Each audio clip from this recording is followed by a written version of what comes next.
Oh, today's day 48, 448, not 47. 448. There we go. Can I change it on here too? I should be able to. Let me see. Yeah.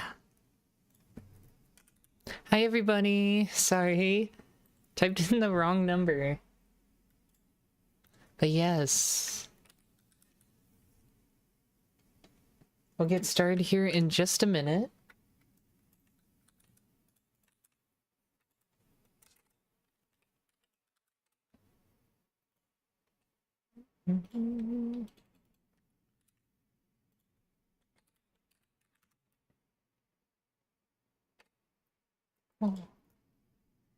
Anyways, hi everybody. Welcome to the stream. Today we are going to do more optimizing because we've been doing pretty much only optimizations for the past few weeks. Well, past few days, I guess, but here we are again, doing some more. And today, we're gonna try and do another optimization on top of the stage loading stuff, which we're almost done, by the way. We just ran into more snags, which means more things to fix, so naturally we have to finish that up. And then we're gonna be looking at inventory optimizations because we found out that loading items is a bit slow, so it'd be nice to examine inventory loading and see if we can fix that too. Yeah. And I'm super excited. Super duper excited. There's gonna be a lot to do today. So hopefully we make some progress on those things. So let's get started, shall we? First thing I'm gonna do is we need to find out where we're at. Last time we tried to do make it so it would detect when there was a new stage, and it would do the pre-caching for any stages that was not in the asset pack. This is very good because it allows us to automatically retrieve new map caches or generate them without us having to like say, hey, generate all the map caches every single time. It just makes things really easy. So I really liked that. Also, I'm gonna switch the audio source real quick. Here we go.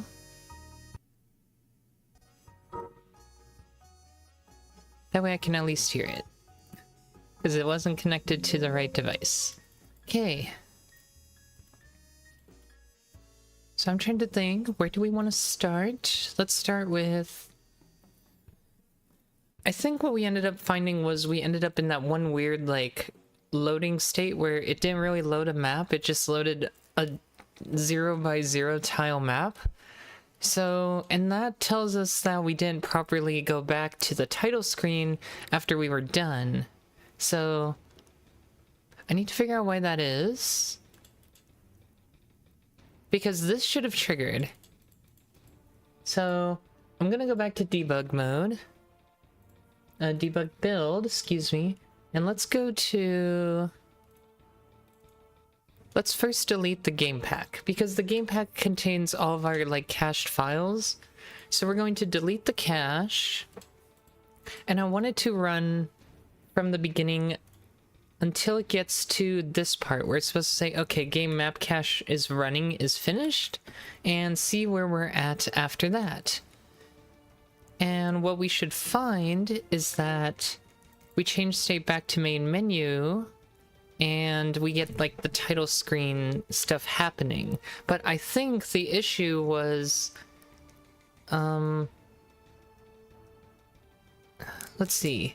The issue was, even though we loaded back to the main menu, I think we were stuck with a loading stage. We were loading a different stage, so we didn't change the stage when we do on-level load, even though on-level load, I think, is supposed to trigger the stage loading itself. Like if we go to main menu on level load, we can see, oh, this is on state change. You can see the starting map gets called, and that's what we want. So it's supposed to load level when that happens. I guess Like, this should have been true when the statement started, and then it gets set to false, so it was true before. So this should not have ran. It would have ran change state main menu, which would have called the onState change function, which then calls onLevel load after the fact. So something here is not quite working, and we just need to figure out what it is. So right now we're building the debug build in the background. Happy Monday, everyone. It's the start of another new week.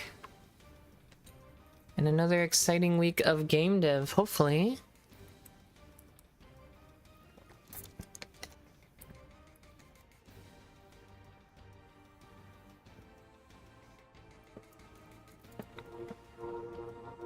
Alright, so game is built, so let's go ahead and run it.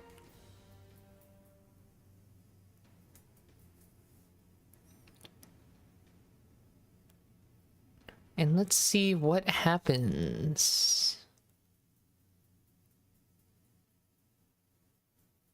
So essentially, when we get to... the game should detect that we don't have a new, we don't have the new map cache stuff, so then we're gonna probably see in the terminal here that it's going to pop up with,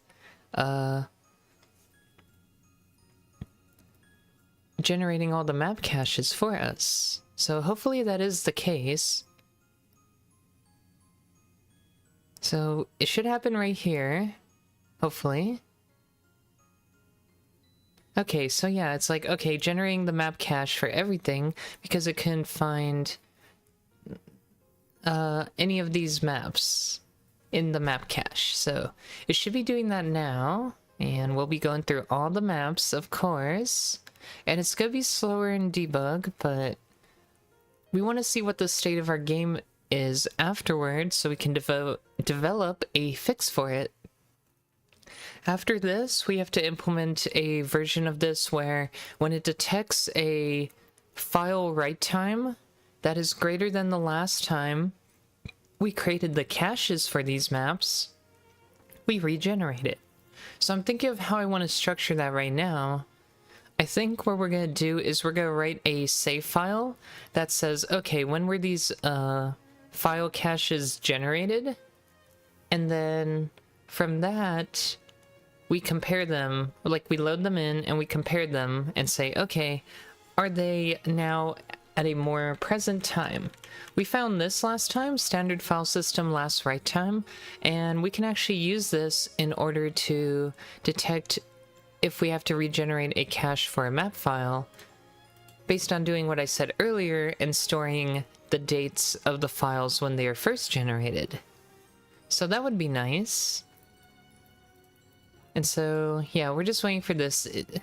Map loading takes a while, so that's why we made this system in the first place.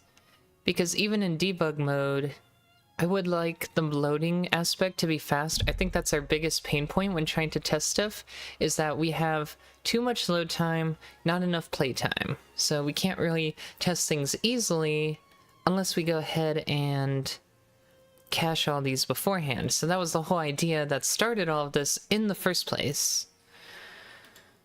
So hopefully, once this all gets done, we're gonna be able to have the game in a state that we can understand. Because so far, we've realized we're in a weird state, and maybe I should add more breakpoints here. It's important that we catch exactly when this occurs.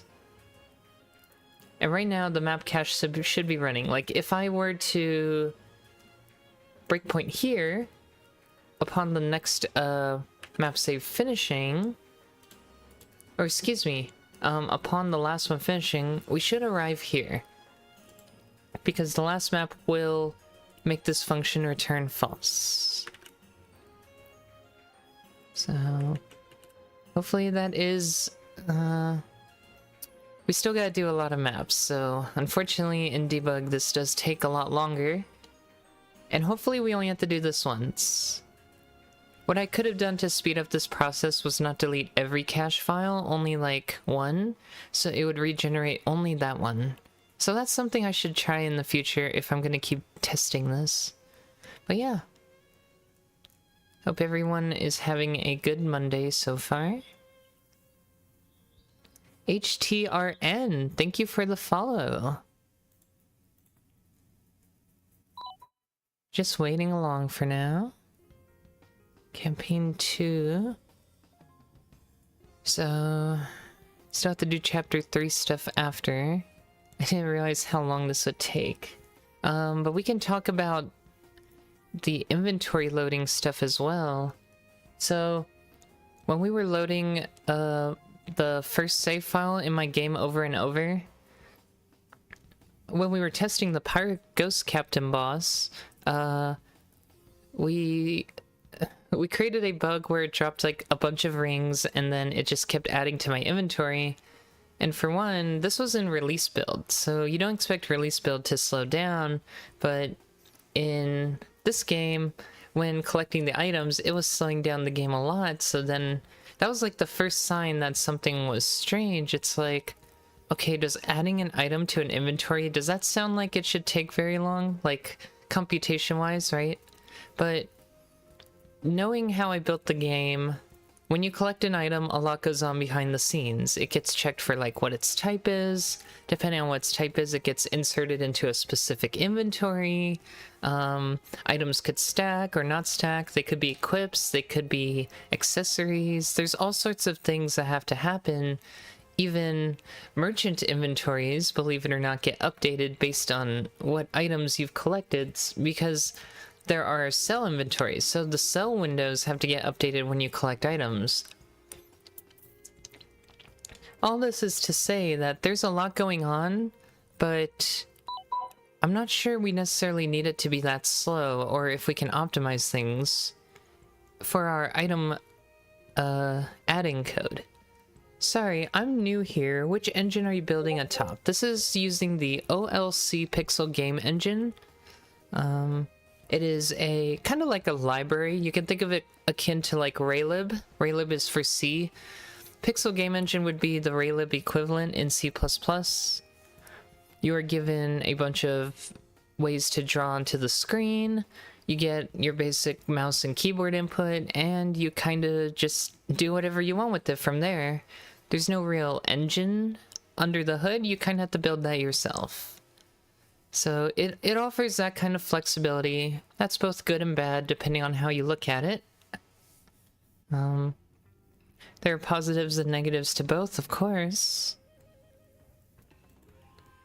So this should be the last map. At least if the map continues to be in the same order as it always is. And then we see here, this is done. So game map cache was running is false. So that's interesting, because this should be true right now. False means it's going to run this, which is what we saw, which is why we end up in that room that has no map in it. So we have to figure out why this returns false. Right here. Yeah, that's really strange. I was not expecting that, honestly. But let's see. Maybe I'm looking for this instead. No, that's not true, because this empties out first. Okay, let me back up here. So map cache is running. Let's find out where that returns, or that becomes true first. We wrote this code pretty recently. So there's our right. Well, that's the header. Here's where we set it to true. Okay, that's in /generate cache. Did we set this to true when we start generating these in the first place? Maybe that's why. We forgot to write this line for that. So recently we made it so when we start the game, I think it's under onUser create. After everything else has loaded, then we look for the pre-caching stuff. So let me just try to find that real quick. I think it's supposed to be right above here. Maybe under validate game status. No, not quite. Okay, let's back up. It should be somewhere around here.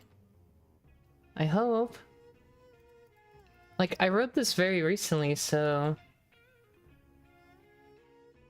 maybe let's look at the changes we made to this file. It should be in here. Or even the header would help too. The header would tell us as well. Wait, what is this? What happened? Oh, I moved those all down. Okay, well that's not what we're looking for. I was expecting like a function that we added. But I'm not seeing one.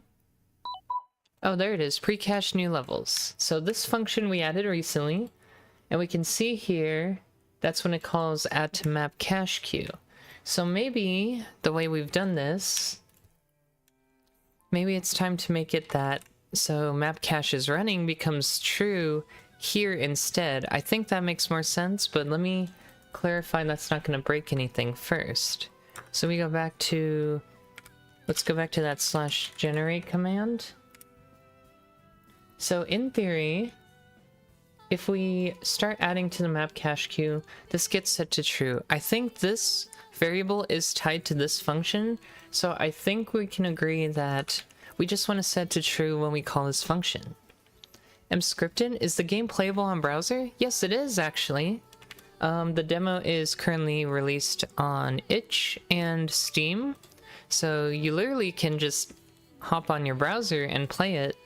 The game even has some specific features for Emscripten because, as you know, with the browser, you don't necessarily have like a persistent data storage. It doesn't have access to your hard drive. So it actually runs a slightly different version of the game that connects to a server to save files from. So that's another system. It's not quite like fleshed out. It could use some work, but it is there as well. So it's kind of cool that this engine can provide that capability as well to just export to WebGL, because that just means you can provide the game to a wider audience.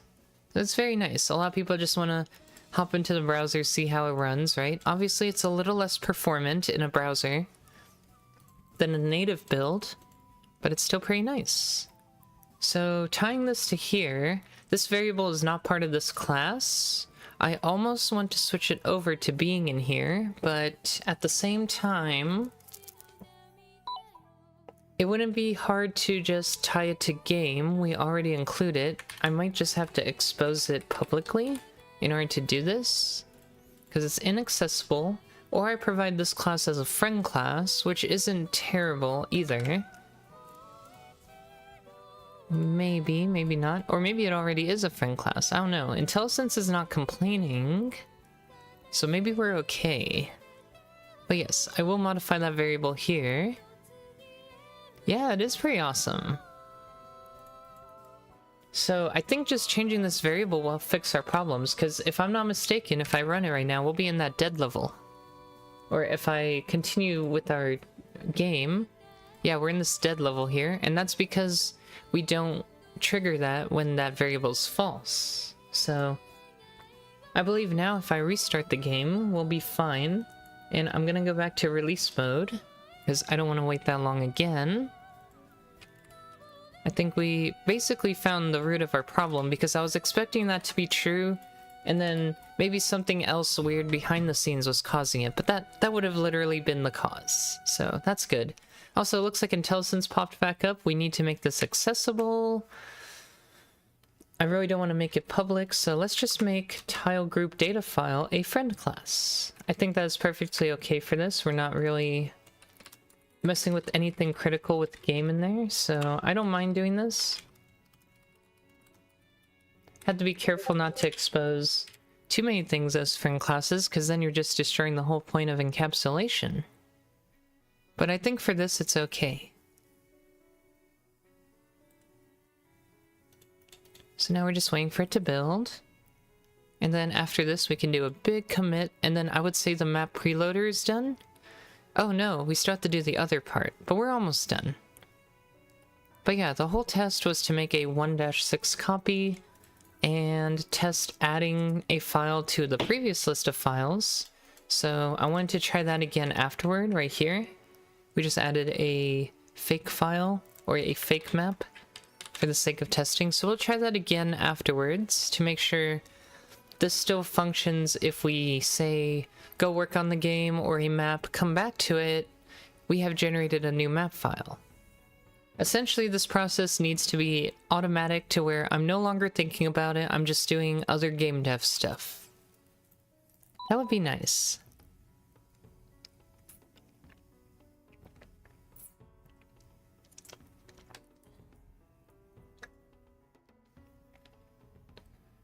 So far, though, we're about done building, and then we can try this out. So this time, in release build, this process should go a lot faster, so... And then we hopefully will end up on the title screen and not that weird map again. As you can see, we just plowed through the levels this time, compared to last time. It still takes a minute for the bigger maps, of course, but that's the whole reason we're doing this in the first place. Because you can imagine a less powerful computer, these wait times would have been like 5 to 6 seconds easily, and that's not fun. So you can see we're on the title screen now, so we successfully made it so we can like preload the game without getting stuck. So that's good. And here I can demonstrate the item thing. This character has like 300 something items in it because of a bug. And so every time I try to load it, you can see we clearly are stuck right now as the game is populating the inventory lists with these items. And that is not a negligible amount of time. You can see it's only like 300 items, by the way. This isn't like millions of items. This is only adding like 300 items into the player's inventory. And that took, what, at least 15 seconds. That's kind of a deal breaker. And same if we save and quit. Hi, Moros. Welcome to the stream. So yeah, if I quit, you can see we're hanging here for quite a while because it's doing the opposite process. Unloading items also takes time. So this is not good, for sure. I don't expect a player to have that many items by the end of the game, but I definitely don't want the item process to... Like, imagine if the player has 100 items. I think that's pretty reasonable, and... that would still be like a third of the time, which I wouldn't be happy about. That is an eternity. Yeah, it's like, that is unacceptable in my eyes. So that's something we have to look at today as well. On top of this map pre-caching stuff we've been doing. So the map pre-caching is almost done. The last bit of it is... Well, first let's do another test. So I made a copy of another map and called it Campaign 7.1. Let's just pretend we just added a map to the game and we started this up. So instead of the game immediately going to the title screen now, it's going to pre-cache that map and add it. That way, when we actually load the level for real, so this is the pre-caching process, then it did another load, so it did load title screen, realize there's new maps, load that, then load title screen again. So that's all that happened, and we're good to go. It's basically pre-cached. So what I want to test next is, let's say we modify a map. I want it to be able to detect that and then re-pre-cache the map. I'm curious, what kind of FPS does your game get? If I'm just, like, in normal gameplay, let's say a normal, like, gameplay experience where you have, like, some monsters running around, you're fighting and walking around the map, I would say probably around 200 on release mode. And let's say I was using my older laptop, probably like 45 to 50 FPS for the same scene. 4,000, if my game hit over 1,000 for everything it has to do, I would go insane. Because the loops are already so packed with so much to do that I wouldn't expect an FPS that high. 4,000 would be like, what? 0.2 milliseconds per frame? A little more than that, but 0.25 I think. That's really fast. Like, I think my update and draw takes probably 6 or 7 right now. So that is insane. Yeah, this because the game is highly complex, yeah, and not necessarily optimized, so I feel like 200 is very reasonable for a game like mine at the current state it's in.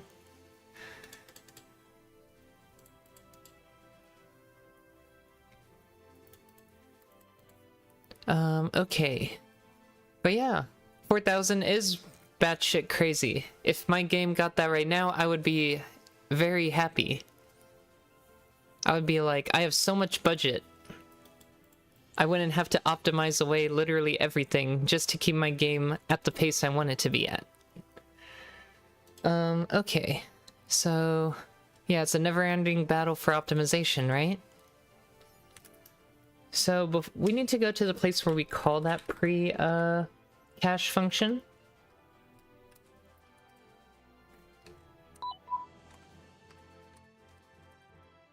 Okay, where do we call this? Because it's not here, clearly. Okay, it's called in state main menu. I guess that makes sense. Will you be doing post-completion analysis of performance? Oh yes. I mean, we've been doing hot paths for the last 2 days, so definitely for sure. If I can run my game through a couple passes of the profiler and find something that I'm like, oh, if I just swap this data structure, or if I just fix this loop a little bit, I get much more performance, I'm all for that. If I can save like 5 or 10% more CPU cycles or something, that'd be great. I'd definitely do that. You made a simple demo that only showcases mouse features, and when you disable VSync, it gets over 4,000 FPS on macOS. And it's causing some race. Oh, okay. Well, if I just run like no VSync on a blank PG instance, my computer actually freaks out. So I usually have to keep it on, or I have to put a reasonably like at least some computation in the loop. Otherwise, my computer just freaks out and locks up. I think that's pretty normal because it's trying to generate or tell the GPU to generate like over 10,000 frames a second. And like, it just hogs up my entire computer. Yeah, it is. Like, it's too fast. I have to add something or everything just locks up. Okay. So, right now, the only logic in here is we see if the file does not exist already in the game pack. So the next thing to do is we need to first make a list of what the file write times are if they don't exist. So if the file didn't exist in the resource pack, of course we're going to generate it at this time, and that would be an ideal time to store the date modified time, because obviously we're modifying at this time. So I have a feeling in here, we're going to start a brand new data file to write to. This is called our cache timestamps file. I'll call it data because this is not necessarily the file. And then we will open it. Data file.read. It's a static function. And we could hardcode the directory. I at least want to make it so I can modify it in the future if necessary. So let's go to our config real quick. Our base config. At least putting it in here does myself a favor if I ever want to change the name. So we'll call this the precache map precache loading map precache date timestamp config. I think that's a fair name. And then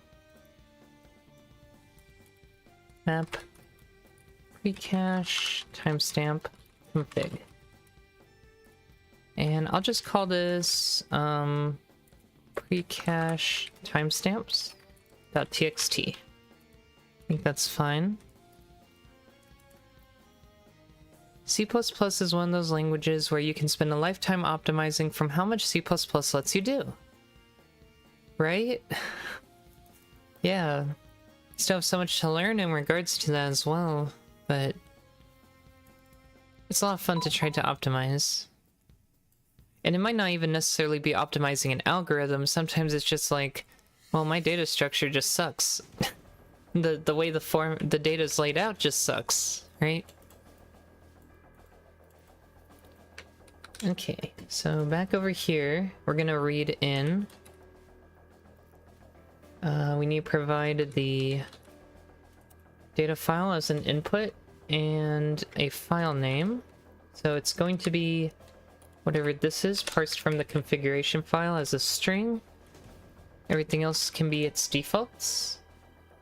And then this will be populated with that data, which is initially going to be blank. So then we're going to say, okay, if the key we're looking for doesn't exist in this file, or the key does exist and we read a timestamp that's not equal to the current timestamp we have in the file, then we're going to add the map to the cache queue. So two scenarios here. Maybe this if statement's about to change. So let's add a new boolean called map file out of date, or map cache out of date.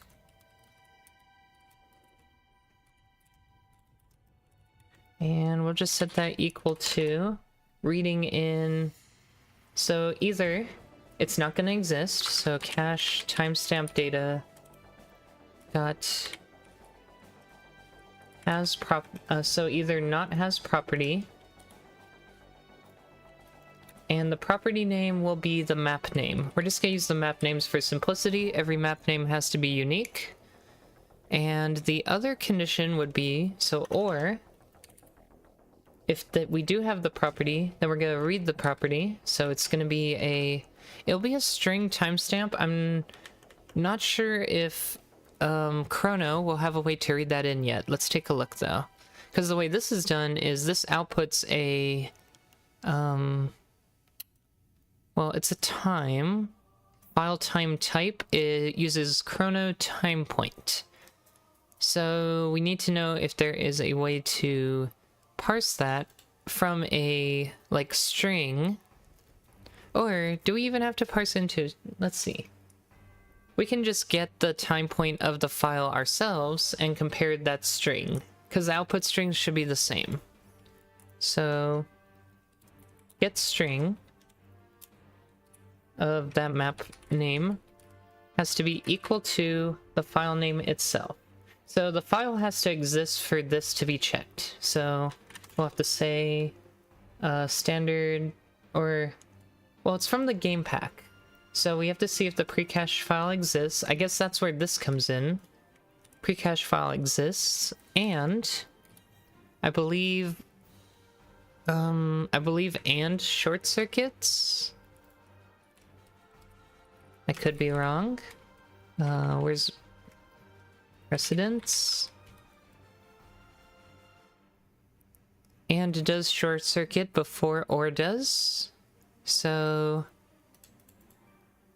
that means this will happen first. So if precache file exists and the timestamps match, so we're gonna have to say standard.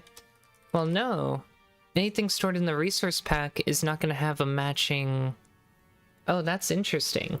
So we're not seeing if it exists in the resource pack, or are we?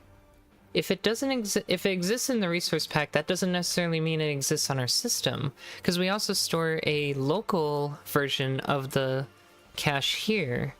So this is where we get the file write information date from. So it would be this, but we use standard file system exists.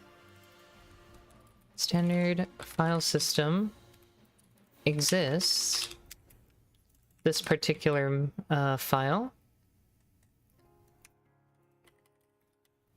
and we're gonna see if that file, so we'll do standard file system last write time of that file. I guess I'm going to shrink this down because I'm putting this everywhere. So const standard string map file name.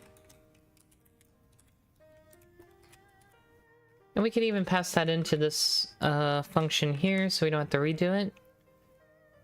This is only going to exist for this lifetime, so it's okay to use it here. I found out the hard way recently, if we capture a variable by reference and its lifetime expires before the lifetime of this lambda, then we're just going to get garbage data, which obviously makes sense if you pass it by reference, but we ran into that issue lately and it really bit me in the butt. So anyway, we can now say, or use map file name here to shorten it down a little bit. Use it here again, and we should be able to compare the string from in here to that write time. Although this is a string, so we're gonna have to convert this to a string, I believe. I assume if we just convert it directly to a string, that would work. That's interesting, right? How does format do this? Because we used standard format to print that little string there. So does chrono time point have like a toString function of some sort? Otherwise, I would have to do like a standard format on it and then compare that string.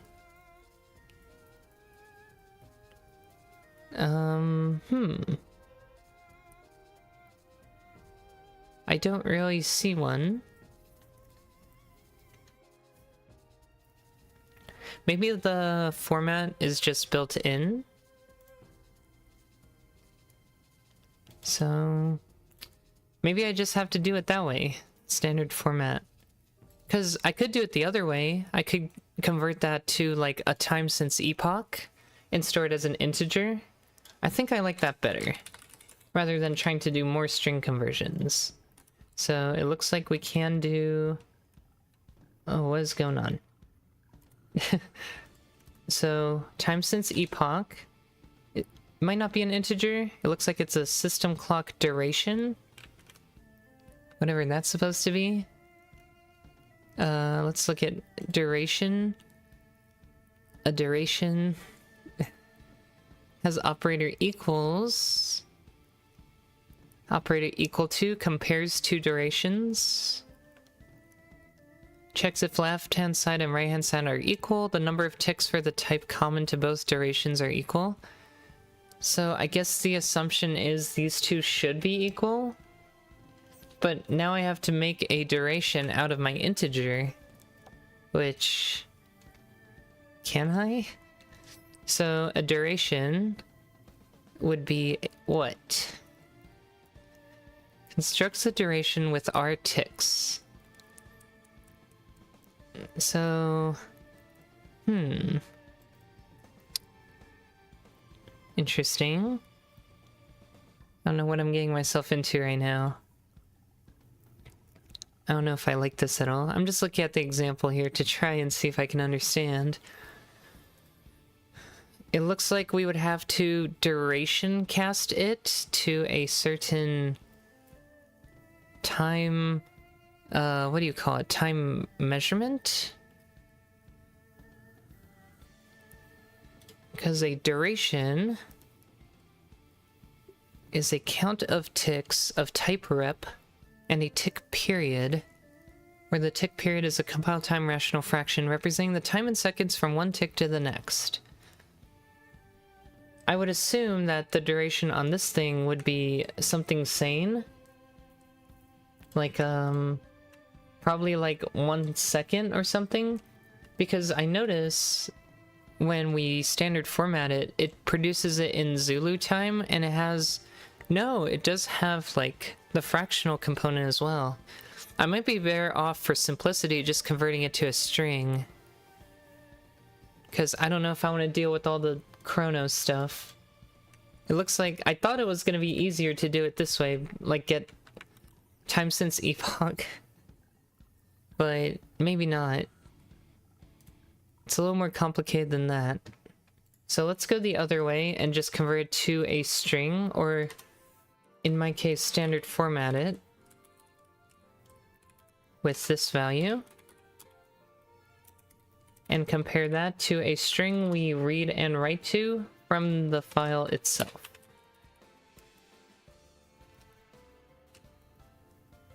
I think that would be nice. Okay, so that determines if the map cache is out of date. So let's see if this all works out. If the file did not exist, this would be false, right? Because we would say we probably wouldn't have the property, or if we did, the file would not exist. So this statement would still return false. If the file existed and it was written to at a later time than what existed in the file, this would return false. Then this would say, okay, the file exists on our file system because we've cached it before. But this also means, so this is a weird part. If I don't include my cache files in the, like, let's say we're building them script and build, if I don't include this in the virtual added files, then it's going to say these files don't exist every time. So this becomes a critical folder, assuming we're relying on it.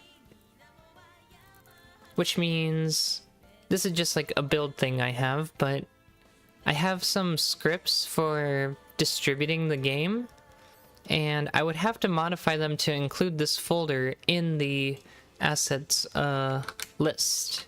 So I would have to do a copy of the cache into the assets folder, both for my shell script and my PowerShell script, depending on if we're in Windows or Linux.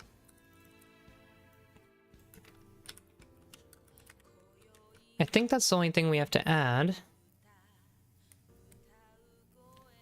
I usually just use... oh, let me read back up. I don't believe standard chrono time point has a toString function. ToTimeT to get a standard time t, which then is, yeah. That's fair. Standard format would be best. I usually just use 2 time points and do the math. Doesn't have a toString. You would need some kind of persistent storage, probably leverage mscript and IndexedDB, which stores local stuff. That is true.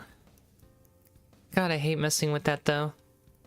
I hope, at least as a consideration for the mscript in PGE3, there might be an easier way to get into some of those other storage format alternatives down the line. Maybe it won't be like a PGE3 base feature, but I really think some kind of like extension or mod for it can be built off of that. Yes! I really would like that because it's a pain to just try to either modify the engine or build it myself every time. I've done it for like 3 games now and I just get annoyed every time I try and do it.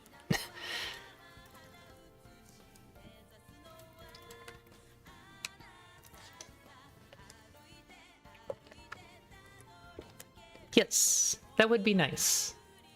And heck, maybe I'll peek into the PG3 codebase and maybe mess with it myself. Who knows? We'll see. Just ideas. We're in the ideas phase right now. Ooh, yeah. If you do have a go at it, I would love to have that in the future. Okay, so... yes, if we're using the file system, I have to make sure those files get added properly for mscripten. And now they are, so that's good. Just thinking, am I missing anything else? So do I even need this? Well, I still need to know, so this is gonna be an or. The map cache can be out of date, or the pre-cache could just not exist. Maybe in reverse. I feel like this one will be more common. So pre-cache file exists, or map cache is out of date. Do this. And that's this is a function. That needs the map name. Although we're passing the map file name in here, I don't need map name anymore.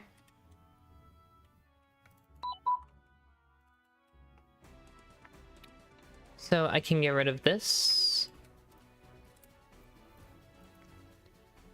Wait, what was the point of... Wait, why are there two of the same thing? Game pack file exists and... Game pack file exists. What? What is... I'm confused. Was this something else before? I am so confused. Why are there two of the same statement?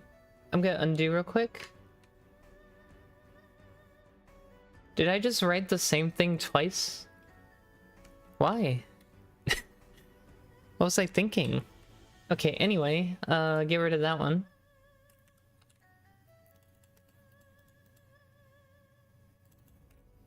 Okay, so I might just reduce this to a boolean now because it's not, it doesn't really need any, it has no reason to be a lambda anymore.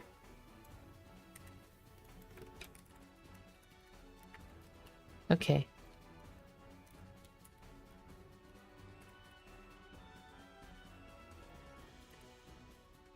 Just silly things. So in either case, we have to add to the map cache queue. And yeah, now we just have to test it.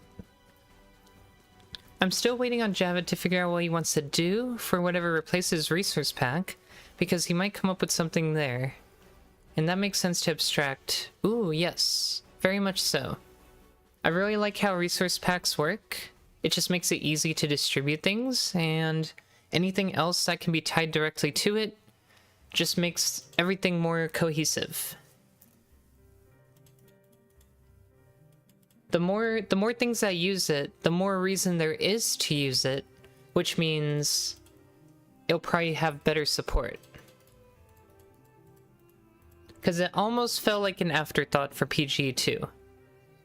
Like, it'd be like, oh, and also this exists, so maybe we'll try to add it now. That kind of thing.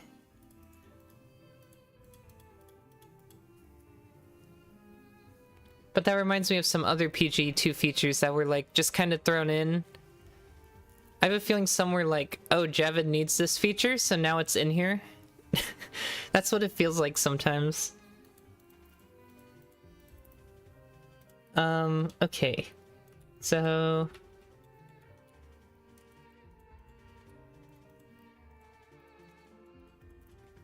I think this is it. I feel... I'm at that point where I'm like, I feel like there's supposed to be more to this, but there actually isn't more to this. Oh, we have to do the writing, though. So... if we add to the map cache queue, technically we're writing to it now. So let's also record it into the file at this point. So cache, timestamp data, set string. And we're going to use this, where's the key? The map file name. No, we're using map for this, not map file name. And we'll set it to be whatever the timestamp is from doing standard format here. So I'm just gonna grab that real quick. Const standard string current timestamp.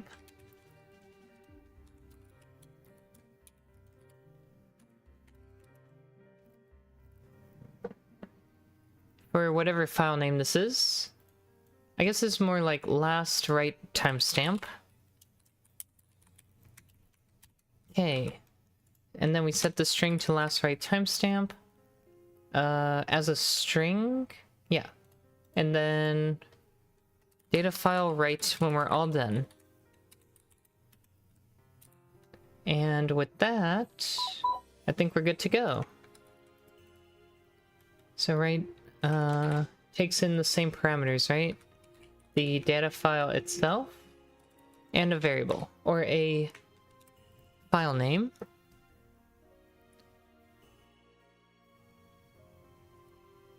Basically the story of PG from its start. Oh yeah, I'm sure.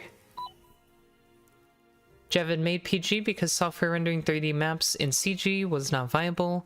Later he went to do more with the GPU and decals were born, then decals were a pain, so the renderable was born. It's nice to see. It really is.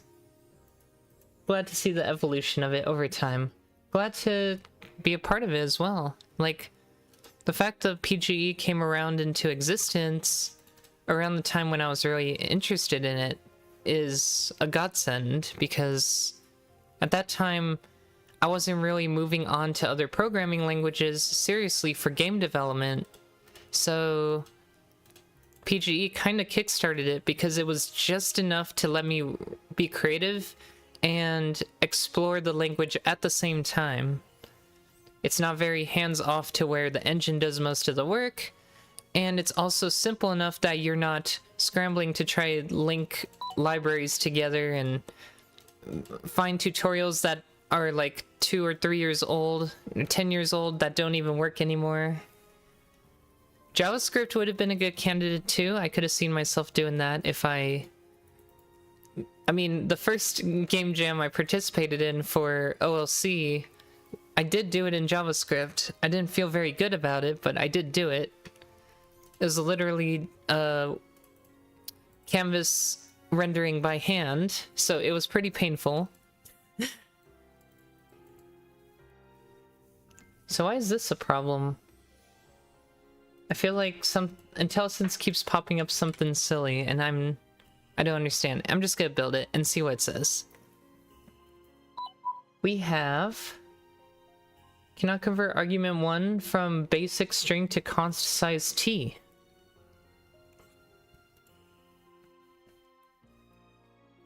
Oh, where'd this go? It's just gone. Oh, because I put it up here and didn't copy it back in. There we go. I'll probably be happier.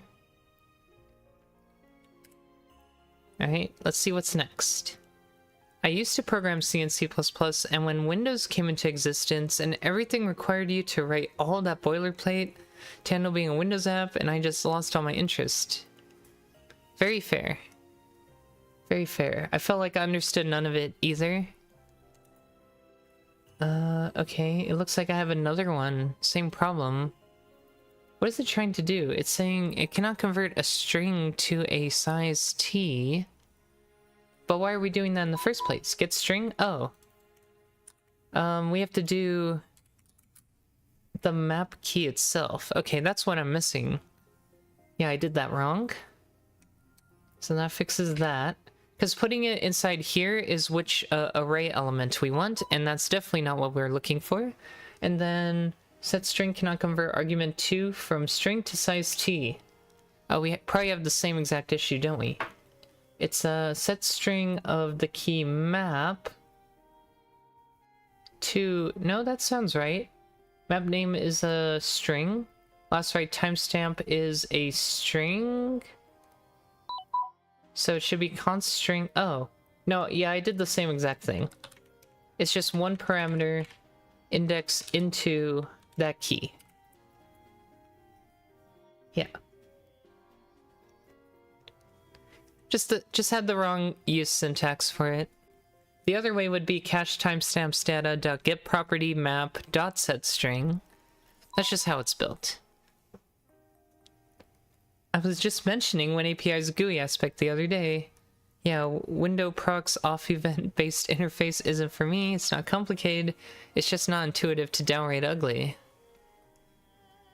Right. Okay, so I don't think anything's gonna happen pre-cache wise right now. Or it just says could not open file because it doesn't exist. Okay, let's say if it doesn't exist, then we know for sure we're gonna be pre-caching everything because there's no pre-cache file. So I assume that just pops up here when it tries to call this. So let me see. Cannot open, yeah. If file stream fail, cannot open file. So yeah, we'll do it this way. If standard file system exists, that file, then we'll read it in. Otherwise, there's no reason not to. We'll just have a blank data structure, so everything should be required to be pre-cached at this point.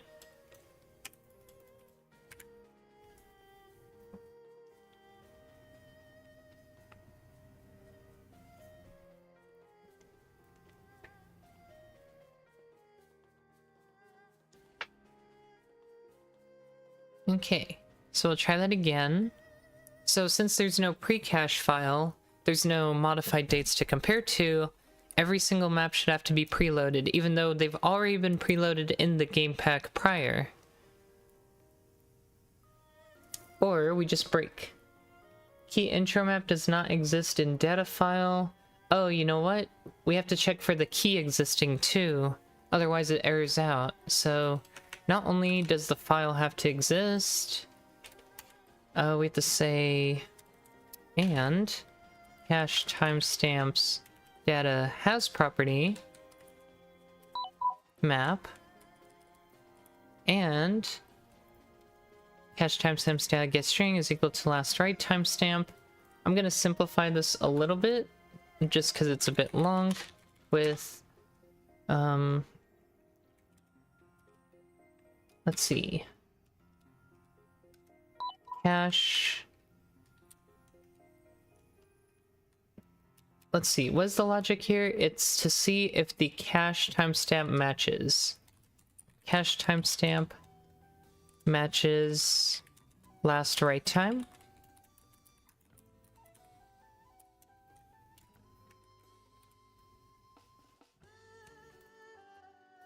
So this would be, well, this is supposed to be false. So if the file exists and the property exists and the string does not equal to last write timestamp, so we had the opposite logic there. So this would be cache timestamp differs from last write time. Something like that. Okay, let's try that. I miss the days of... Oh. Also the time factor. Nowadays there's docs and help files readily available. Back when Windows started dominating, I had no resources. I wasn't rich and could afford to buy a bunch of Windows programming books. You had a copy of Borland C++ for Windows that you got from school, but it wasn't documented well enough to do anything real useful. You miss the days of QBasic where literally everything you can do is documented in the help file that ships with the program. It still says key does not exist. Where are we calling this from?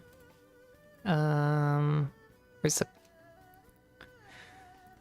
Line 4787. Oh, so I have to literally make it. Okay. Oh, you know what? I think this occurs... It's the operator. I think we have to turn off, like, data's initialized or something. Let me see. What was it called? It's called initial setup complete. Because I think operator... This operator, like, fails. Yeah. If this is turned on. And it gets turned on at the end of the game loading. Although... Pre-cache new levels happens... Yeah, it happens during, the game starting, so we have to say it's false now. This was more of a safety thing because it was very easy to write and overwrite values in this data structure. So I added this as like a kind of a safety. It's like if I really wanted to change values in a data file, I would have to be very explicit about it, saying I actually want to do this. So we have to add that every time. But we don't do this much, so that's expected.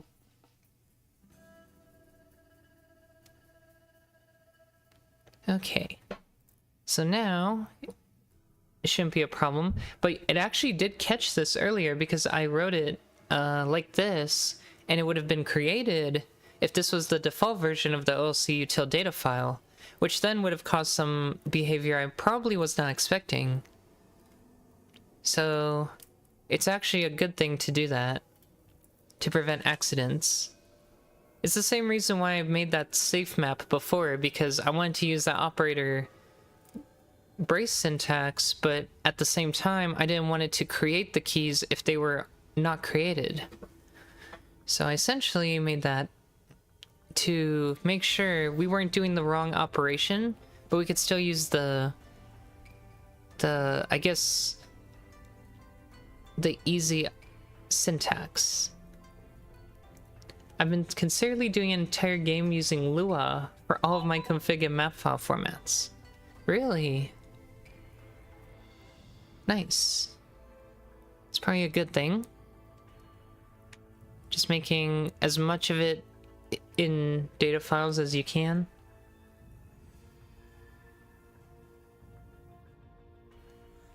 Okay, so this is this going through more than once? Are we just in an infinite loop? No, that can't be right, right? There's no way. Why are we... Oh, yeah, it's doing it again.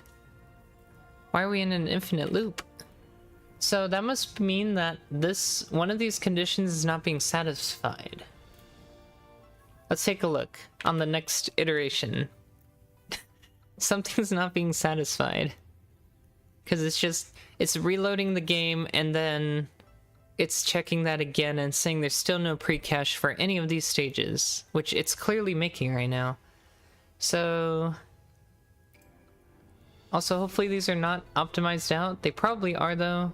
At least this one might be. Cache timestamp does differ from last write time, so are we even writing this file? Let's look at that first. I think that'll tell us a lot. I guess it would be in here? Okay. So here's the resulting file. We can see it just stored every timestamp. And these were all... It says the 23rd. That would be about what I would expect. But you can see these are all timestamps very close to each other. So these must be the current time and not the time of the files. Is that right? Last write timestamp is what we wrote. File last write time. For map file name, which we regenerated on at this moment. Okay, I see what's happening. We say we're gonna add this to the map cache queue, we generate it, then it makes a timestamp out of it, and now the timestamp is different from when we first made this. So we have to get the timestamp after the file's been made from the map cache. Okay. How could I do that? It's almost like I have to do this function...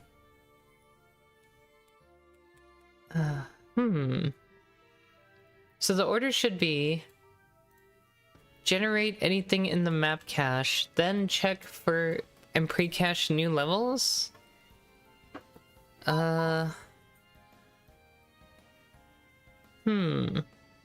Okay, this is a little confusing. Chicken or the egg? Okay.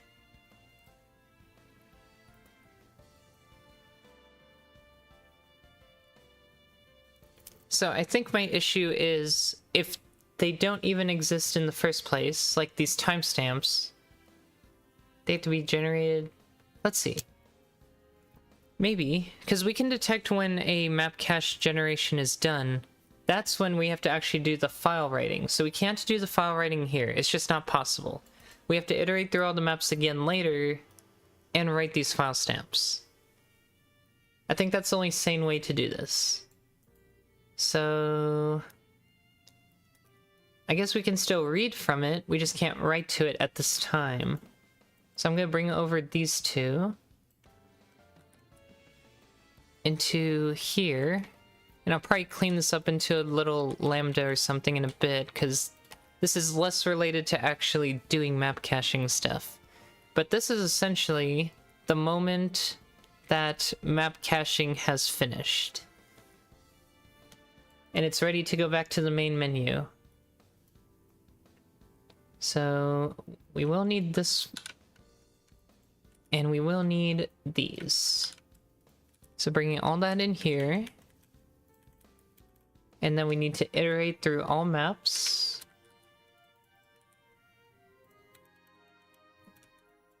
Probably here. And we'll need game map data. Okay. So... also need the last write timestamp from here. And I think we also need it for there, so we'll keep that in there at least.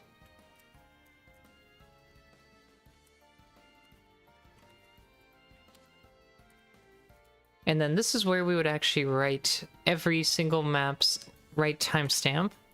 We'll need the file name as well. None of this should ever change, so we're good.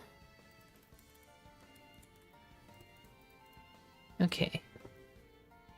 Yes. So that should be correct. Now it will write all the new timestamps once all the regenerating is done, which means these files should all be written to at this point. Okay, so then these timestamps will be correct, which means the next time we check for them, these statements, one of these statements should be false, which means, or both of these statements should be false eventually. So we'll expect one rewrite, and then after that we're good. Hopefully.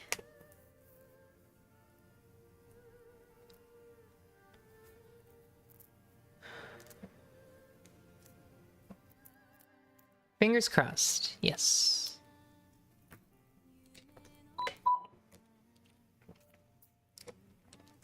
So there it goes, generating all the files.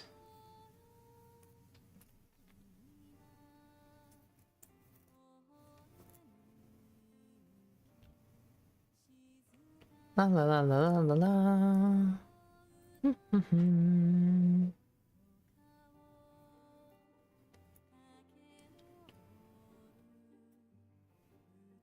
And now...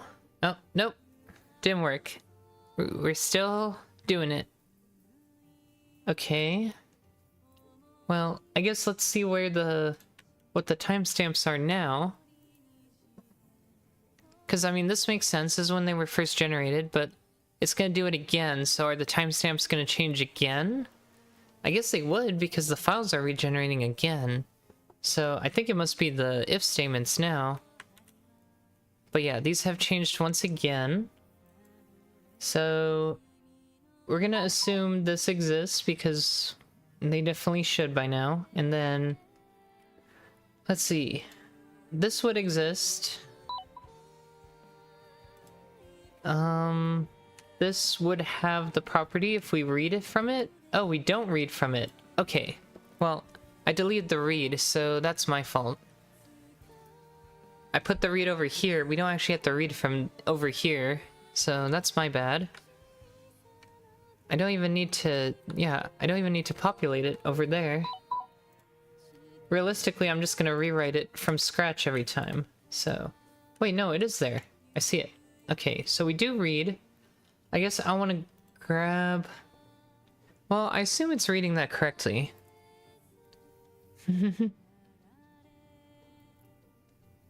Alright, Moros. Take care.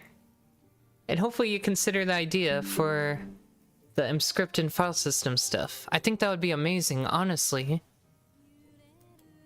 But yeah, thanks for hearing me out, and thanks for tuning in.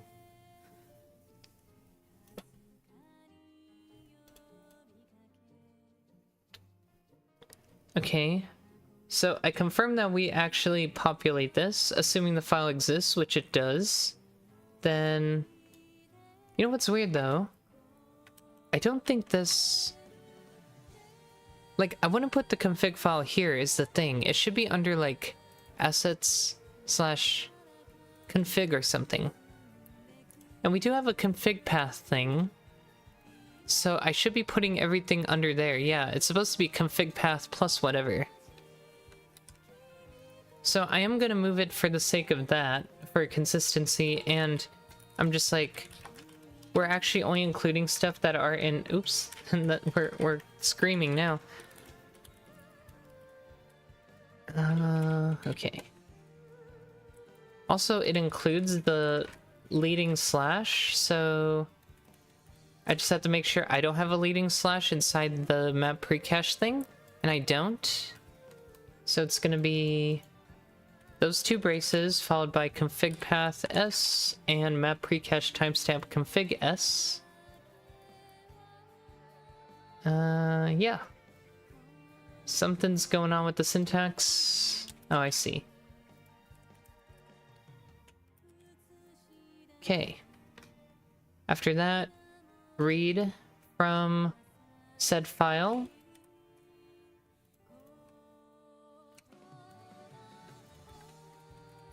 So this is...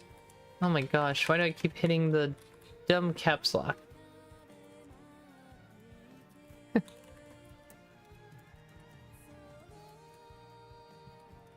So this is the pre-cache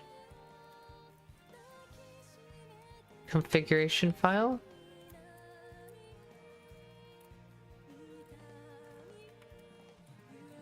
File path. I'm trying to be more specific about whether it's a file, like a file handler, or a file path now. A file path should just be a string. At least that's what I've decided. And then any file handle would actually just be called like the file, because I'm going to be manipulating it or using it that way. So I've been trying to do that more lately, just to make things a little less confusing. Like either file name or file path, either works.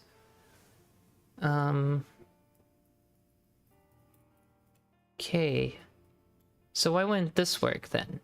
Because we know it has the property, we've already detected that, so we're gonna read and get string would be not equal to the last write timestamp, which comes from up here, and we standard format it in the same way. And then we write it like that when we close everything out. So the only explanation is that the last write time here and the last write time here do not match, which would there be a case where that's true? I'm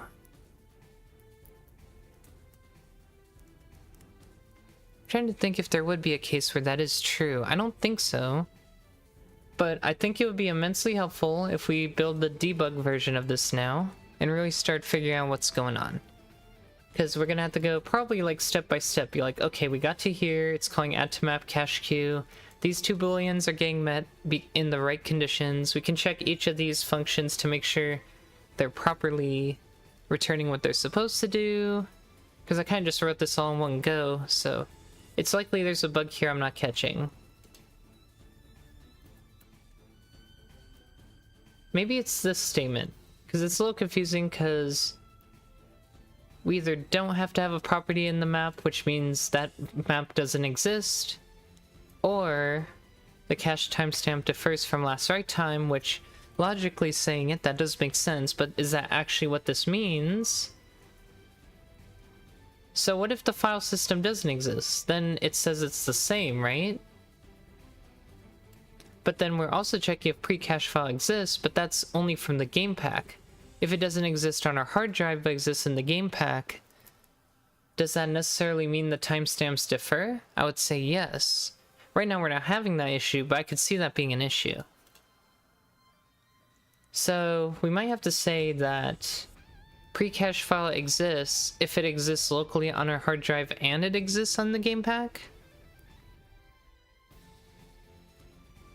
Because that's where we would get the date, but I don't think it's accurate to say the timestamp would be the same if this file doesn't exist. Like, all these statements have to be true. So if any of these are false, file system has to exist,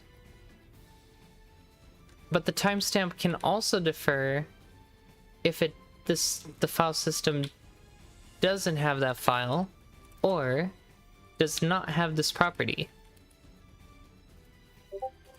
Or all these statements are true, but then these two statements are checked by the other two or statements. So then these can go away now because they're redundant. So I think that's what we're looking for. Either this doesn't exist or this doesn't exist, or they both exist and we just see if the timestamps now don't match. Okay, so that's what we end up with. Logic-wise. So let's go ahead and try that. Hopefully this makes sense. And then we'll just do a quick check up here because we know this is gonna run again. And we'll go from there. Oh, this is gonna take forever though, because debug takes forever. I might, for the sake of getting through this faster, I'm going to delete other levels for now. Because I'm like, I don't want to deal with all that right now, so I'll just put these 5 stages or so. And then, yeah. I don't want to... I forgot. It takes like 5 minutes to generate these on debug mode. So I really don't want to have to deal with that. Oh, a board has been called. Boss 1B is not a valid map. Oh, something needs it for an unlock? Okay. I figured there would be some map dependencies. Let me just... Surely the stage levels don't matter. I'll delete the stage levels. And I'll keep the bosses. Of course, I'll put them all back later, but just for now. The boss stages are sometimes used for unlock conditions, so it only makes sense that it would complain if they don't exist.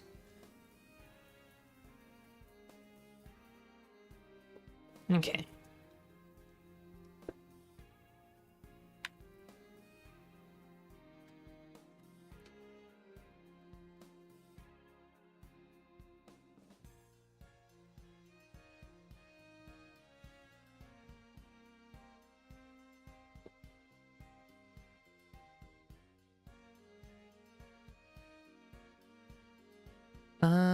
What is oh yeah, we're stuck. So, pre-cache file currently exists, and it says the map cache is out of date, which...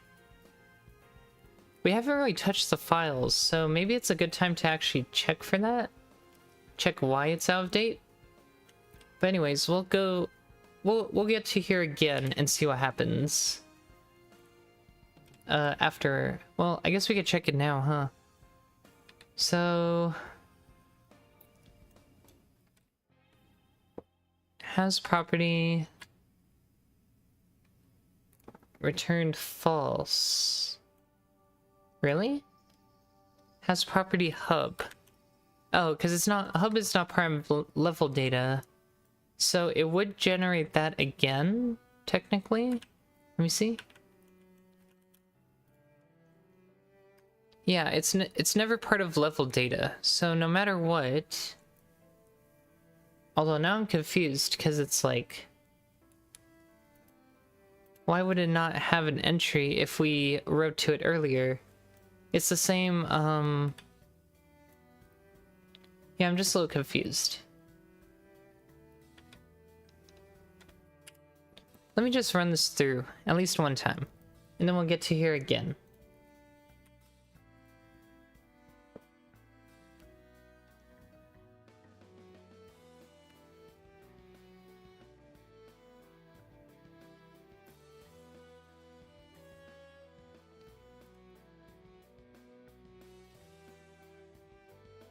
Yeah, if I had to do every single stage, this would take an awful amount of time. So we just got back to the beginning. Let's look at the pre-cache timestamps now. So I see hub is in here now. Maybe I just couldn't find it earlier or something. But yeah, these are all timestamps that were just like a couple seconds ago, so that makes sense. And so now, let's see what happens. So we're first doing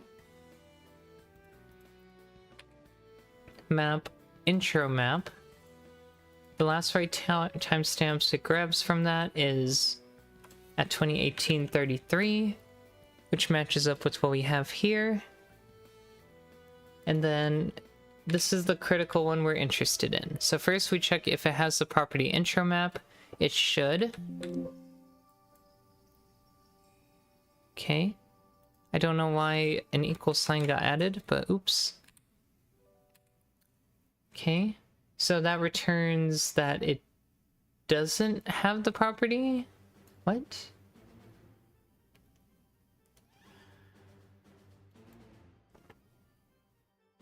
That's weird. Is that not?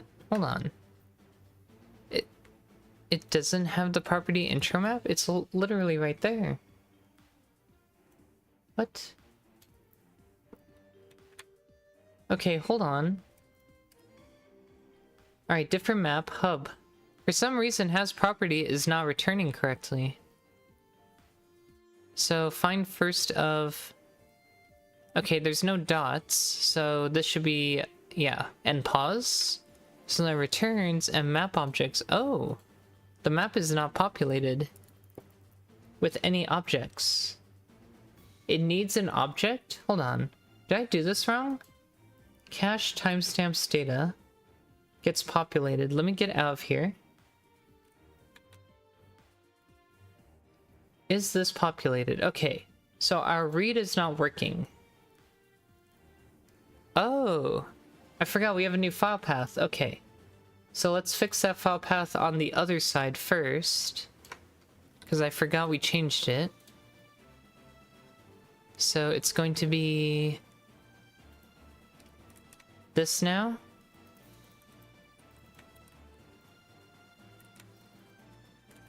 Okay, let's try that again. Because I didn't realize this is the old file. We're not actually reading from that one anymore. We're reading from assets config pre-cache data. So there should be one of those in here after we run this again. That might have been the only flaw since I fixed the logic up a bit. Hopefully that's the only flaw. Because I'm like, oh, why is has property not working? That's very strange.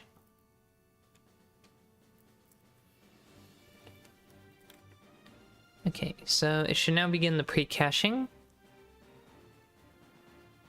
And then once the pre-caching process has been done one time, we should then expect a file in here called pre-cache timestamps or something. Timestamp data.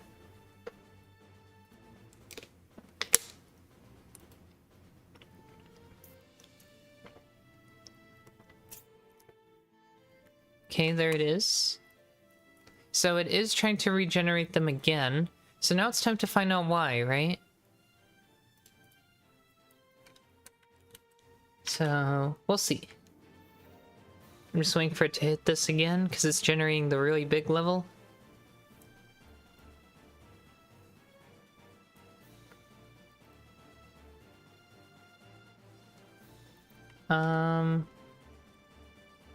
We are not hitting this for whatever reason. Okay. Intro map at 2022 49. That's what it is. So let's see what's failing now. So has property intro or yeah, intro map should be returning true now because map objects does have all these. That's correct. So yes, this time it returns true. Next we do operator this to check for the name map or intro map, which it should exist, so it should just return the vector of objects. And that returns MV content with size of 1, which should be our data. So now we're going to do get string on that data item. So it should return MV content and item, which is the 2026 February 23rd, 2022. So far, so good. So now we have to compare that to our last write timestamp, which is equal. Those two, at least from what I can tell, are indeed equal. So that statement should also return true. And differs from last write time returns false, because these two are equal. So this should not differ, which means that returns false. So that's correct. So now the map cache out of date. If not cache timestamps data has property, or cache timestamp differs. So it should have the property intro map. We already knew that, right? So returns true. And then we not it, so that's gonna be false. Like this statement right here is false. Then cache timestamp differs from last write time is false, so map cache out of date is false. Pre-cache file does exist. Oh, so this logic is wrong. It's supposed to be if we don't have a pre-cache file, or the map cache is out of date. Okay, so that's where we went wrong. Okay, Let's run it one more time and make sure we don't end up in that loop anymore. I expect now it won't even preload anything because the timestamps should match. And then we'll test the modifying thing. We'll try modifying one of these maps real quick. And it should detect only that map has to be regenerated. Then it will save the timestamps again and wait for yet another change. And we can try the other option, which is adding a new map to the levels file. So we can see here nothing was preloaded. It just assumed everything's working. Good. So next, let's modify, let's do a short one. That way I'm not messing with making it load too long. So let's just mess with boss 1 real quick. I think it's boss 1v2 though. Yes. So let's modify that file. And let's just do this. Let's just put this tile in this corner, because why not, right? Then I'm gonna hit save. And I'm actually gonna undo it, hit save again, because that'll just make the right time be updated without me actually changing anything. I'm gonna go ahead and restart the game, and this time it should detect that that level has to be recached. And so it will only redo that level. Everything else will remain untouched.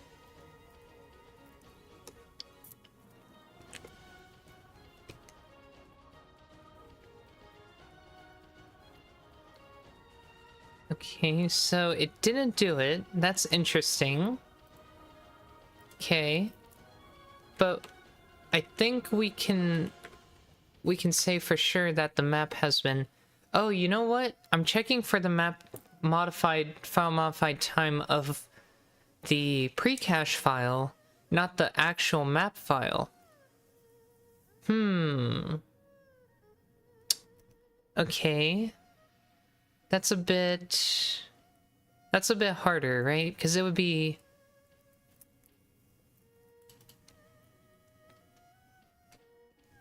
Well, it wouldn't be harder because I just have to look in a different directory. I would be in campaigns under here.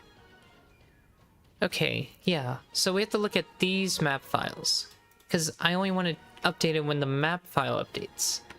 So we gotta store this actually somewhere. So it would be... Let's get out of here. So map file name is not asset/cache/this because that's not the timestamp we're concerned with. We're actually looking for asset/campaign/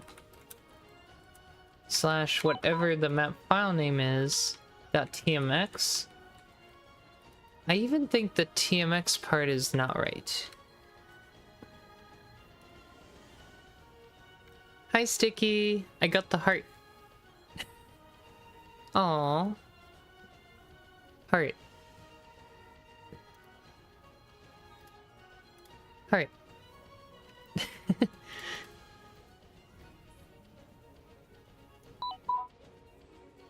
Did you see my DM? Not yet.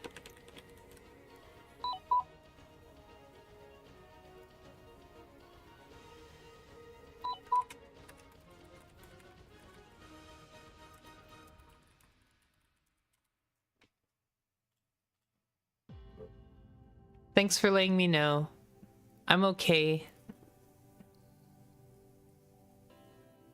I ate the bagel. But thank you for keeping my health in mind.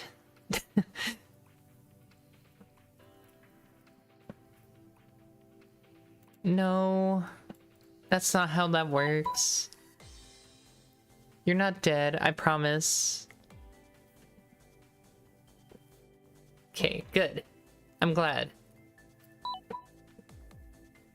Also, hi, Plasticky.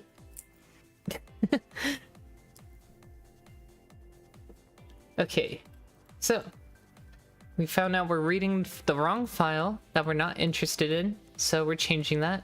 But we have to get the actual map file. So I think that's in a different data structure, because the map data is just the map name itself, so we have to actually read from the map data map for the map file name. So this would be file name? Is it map name? Yep, map name. I want to say that's correct, but name, map type, no. I need the actual file name. I don't even know if the file name is included in here, honestly. I feel like it should be. Map data, map type. I don't know where I would get the file name from. Do we even store the file name? That's the real question. Because the name is not what I'm looking for. At least I don't think it's what I'm looking for. We could check. Let's actually look at what this data structure looks like. Because it appears to me it's not quite as it seems. So let's take a look. You're still not stepping today. You have to do your SMX set. That was the whole point of you doing all this. You even told the girlies, you're not gonna bail on the girlies. I know you're not. I'm calling your bluff. I know you. No, I didn't make you eat mold. You caught yourself, girl. You're fine. You're fine, I promise. Alright. So let's just look at one of these. We're looking for a map file name, if it exists. Yeah, I don't see anything about that. I see layer data, tile set data, which has file names for tile sets. So I'm fully of mold now. God. Okay. So do we need to store the file names? I guess is the next question. It kind of looks like we do. Oh no, we do have the file names. It's in levels. We have to look at the level data. Which I thought was map data, but it's not quite the same. It's like map to level name or something. So let's look for that. It's like map file. Let me go to members. Map file name or something.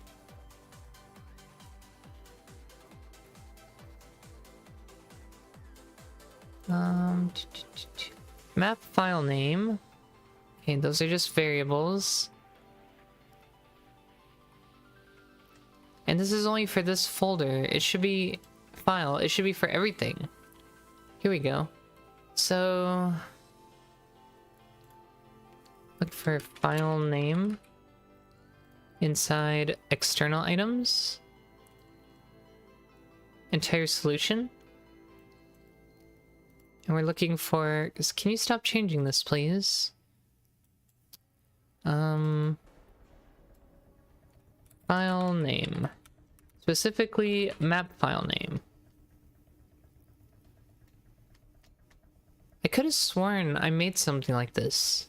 Like, convert to map file name or something. Map to map file name. Map. Alright, let's try this. Do I have any classes called map?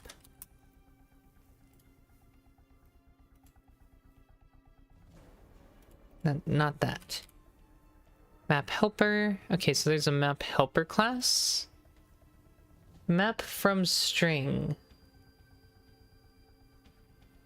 I don't think that's what we want.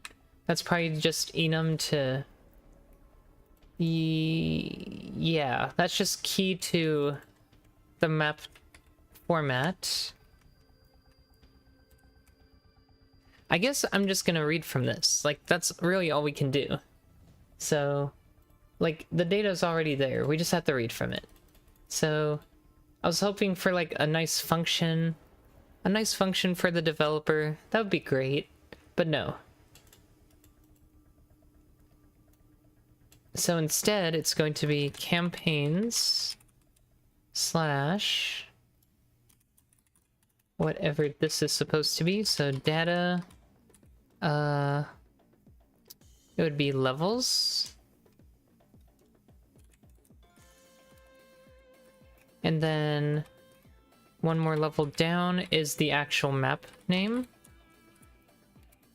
And then we get the string from a map file.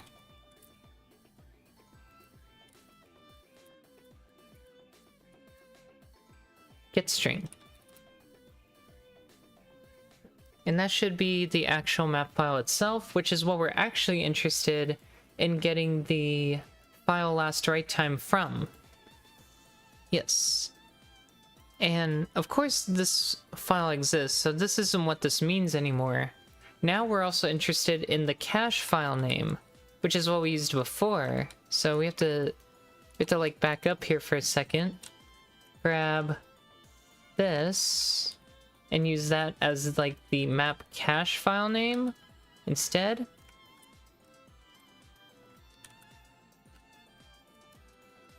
Because we still are interested in that to determine if a cache file exists. But why do we care? Because if there's no cache, then we know for sure that we're making one anyways. But we already checked that with pre-cache file. So maybe this actually is pointless. I was questioning it earlier, right? Like, why do we check for that? We don't really need to. We're just interested if we have a property in the pre-cache timestamps, write that in. And so now we have to go back here and say, okay, use the map file name from here instead. And that's what we're actually going to write as the last write file time. I think that'll fix everything. So we're going to try this one more time.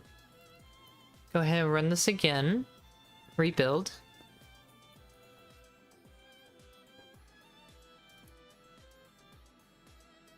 Also, I'll go throw away that bread while I'm waiting.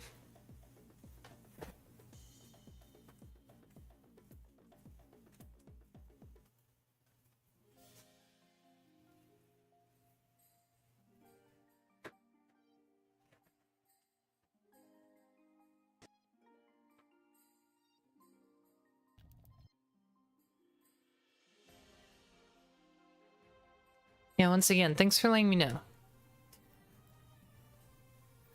Okay, so right now it's generating the map caches. Shin loop. And it is looping. Okay, so why is it doing that, right?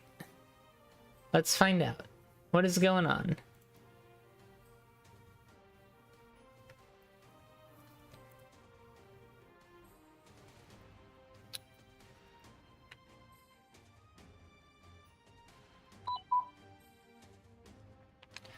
Moldy bread equals ground zero of IRL Last of Us. Okay, so we're basically back to the beginning here. Let's look at the pre-cache timestamps file. We can see now the dates are drastically different, like some of these maps were modified in 2024, which actually makes sense. We only want to detect if these map files have changed, not necessarily the cache files generated from them, which means we can go back to our original paradigm, I think, of we only detect, we can write it in there, right? Because I'm not using the dates of the files I'm writing to. So I kind of want to bring all this back now. We've kind of come full circle here. But I want to figure out what's wrong with this first. So, map file name, that's fine. Next is the last write timestamp, which it says was 2024. And then we're going to compare that to what's in the file, which we did read, right? Yes. So we read those in. Those are the contents of them. Yes, so they have what we're looking for in this example. It's exactly what it shows there. I'm going to say, okay, does the pre-cache file exist? It does not. So because it doesn't exist, it's going to add that to the map cache queue. So why doesn't it exist? I don't know. I feel like it should know it exists now. That's a little strange, right? Is it because save pack is only called at the end of loading? But even then, it gets called here as the last loading screen phase. So we would suspect that it would actually save it, and we can... Does save pack necessarily mean it's going to be updated, though? I mean, I assume so, right? There's no reason it shouldn't be. Yeah, I don't understand why it wouldn't be. So... But right now it's false. It says that this file name does not exist. Oh, because now it's looking for the map file. So for this, we care about the cache file. Okay, got it. So those two are not the same anymore. I'm understanding now. So I'm gonna have this and use that specifically to check if the pre-cache file exists. So that was probably the reason why it was looping. So at the same time, let's move this back over. So we can write at the same exact time, as long as we are writing the actual file timestamp and not the cache files timestamp, because we're actually writing to those at that moment. Which is good, because that simplifies that a lot, and I like that. We also have to save, or write.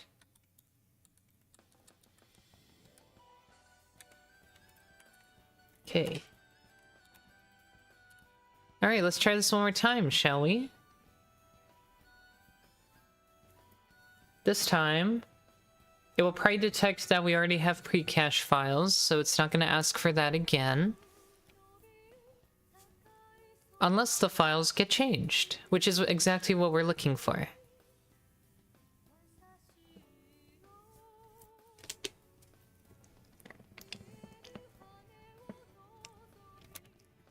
So we can see here the game just kind of started on its own.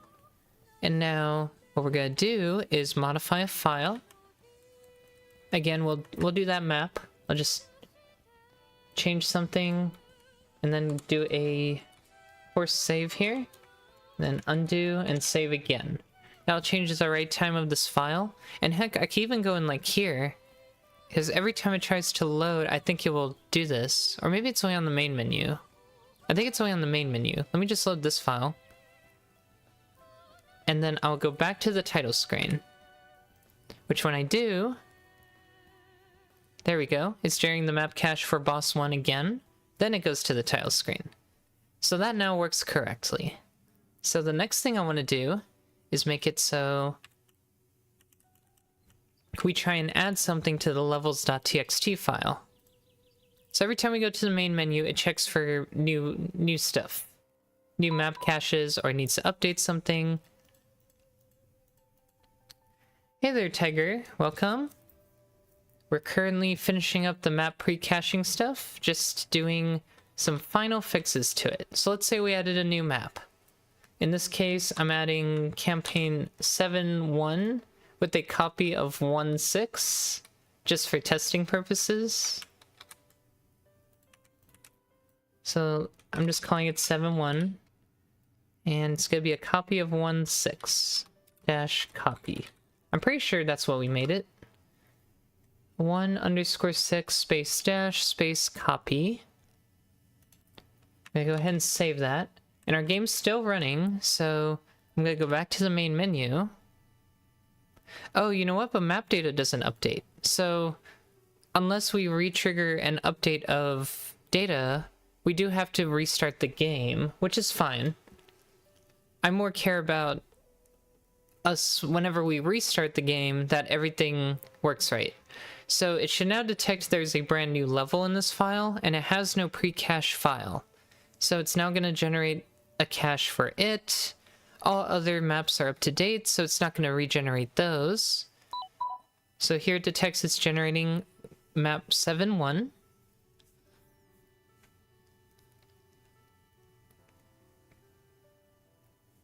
Loading is super fast now. It is.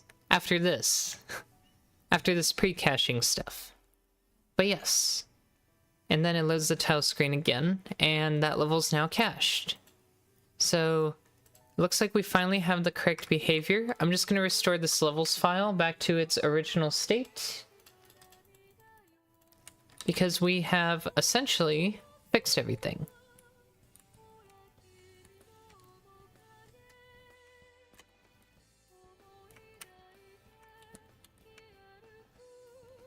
Okay, so I'm gonna leave it here. I'm also gonna delete that test file I made, because we don't really want to keep that around. And now I'm going to recompile the game in release mode, and we'll just have it run all the map caches one more time. So basically what you missed was us finally writing, at least in some kind of config file, that all the different write times of our map. So if we ever change one of these maps, we just compare it to this timestamp, and when they're different, it goes ahead and reloads it for us. That way, if the maps ever change, at least that way we have it regenerating a new copy. And we just finished messing around with this. We did get it into an infinite loop at one point, because we were using the map cache file as the file we got the timestamp from, and that meant every time we regenerated the cache, it made a new file which had a new write time, so it just kind of went into an infinite loop earlier, which is kind of funny.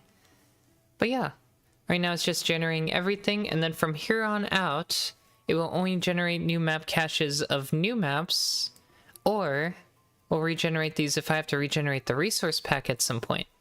I think the only reason I was avoiding, or I was trying to read from the file system for the cache file was because I'm like, oh, I don't want to have to regenerate this if I have to delete the asset pack, but I have to put these files back in there anyways. So now we can load up any file and go to any map, and we have it all cached, so if we just start it, it's basically instant now. So this map used to take, even on release mode, around 5 seconds to load. Now it's basically instant, and same with all the other maps in the game. So we have finally successfully integrated everything we pretty much wanted, and loading feels way nicer than before. This map literally doesn't have a starting location, so I'm just here in the middle of nowhere. But it does have stuff. So yeah, this is super nice. I really like that. And all the maps are functioning, like all the objects are there, which is great. As I say that, I'm running into stuff that's not quite right. Okay, never mind. These aren't here. What's going on here? Something's not right. Okay, there's supposed to be more stuff here. I guess we're not done. Let me try to figure out what's going on. So first, let me go to another stage, because I want to see what this one looks like. This one has stuff on both the upper and lower foreground, so I think it's a real good test subject, I guess you could say. Oh, you know what it is? I think I know what it is. I think there's supposed to be more stuff unlocked later down the line, but I think this file's broken. Like, this file's in chapter 2, so technically, okay, these layers are supposed to be unlocked. Like, you don't unlock this area for a little bit. Like, at first, when you start the map, you only have this, and then you get more stuff. So eventually this unlocks, this part of the map changes, like, all these things occur over time, but I think this system isn't working. Like, the unlock system for it isn't quite working right, so we gotta figure out what's going on there. Just trying to think where would I start for that? I think...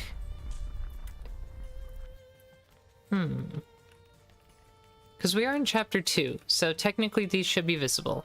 So, like, the unlock condition is not activating for some reason. But I remember when we were originally working on the pre-cache stuff, there was something about an unlock condition. So maybe we have to look at that again a little more closely. So we got one more bug to iron out, but let's at least commit what we have before looking into this further. Alright, so this is pre-caching automatic system implemented and updated the game distribution scripts.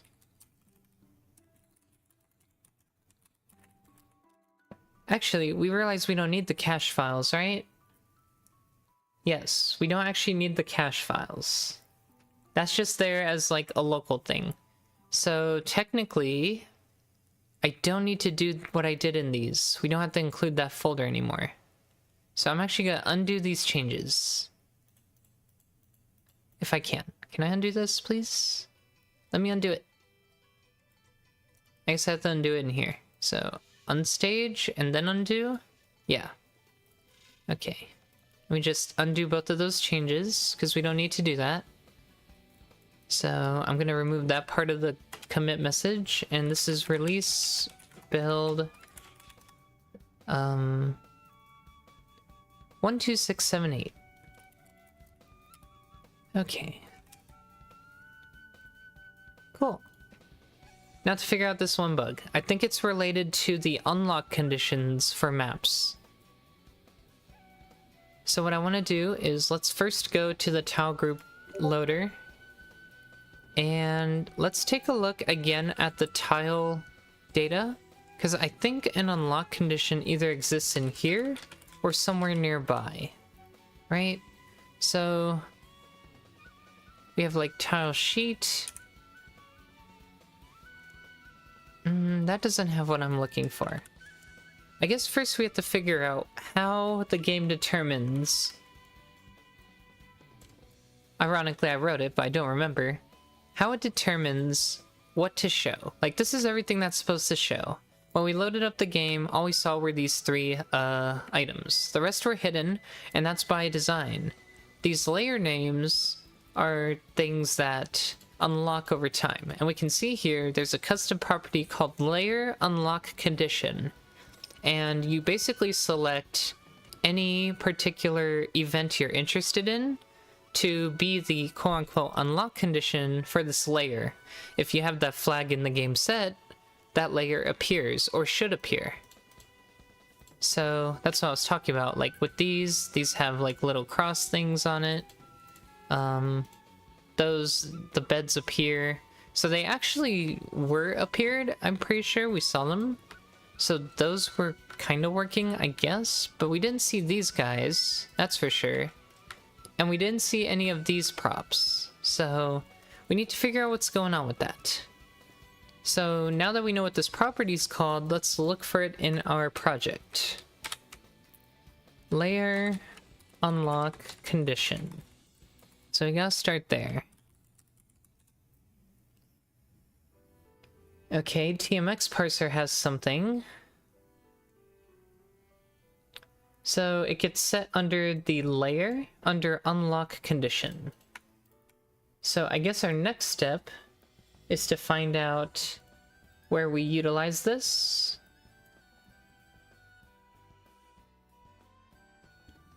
So we have if unlock is unlocked. Now we can recall that this statement is actually here when we're generating the map cache. So that's interesting. Because this is, well, it's not here, but if we go into another, let's go back to Adventures in Lestoria, and let's go under prepare level.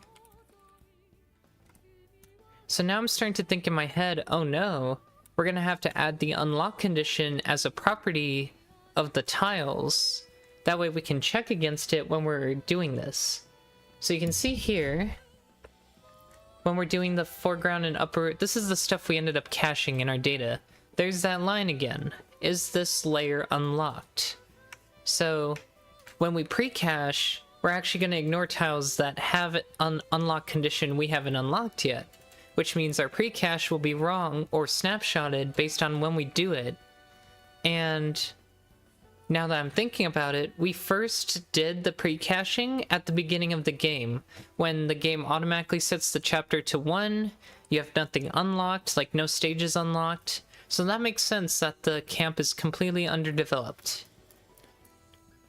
So obviously we have to make this react to whatever changes we have, which means we have to store in the game tiles what the unlock condition is, and can't just include it here. So that's going to require a little bit of data structure re-engineering. Not too bad, but a little bit. So essentially what we have to do is do every layer anyways, regardless if the unlock condition is met. And then each tile in there has to have a special unlock condition if it has one. So not every layer has an unlock condition. So for the ones that don't, we don't really care about hiding them. So let me see here. Unlocks. So also this could be a const standard string ref while we're in here. Just kind of random.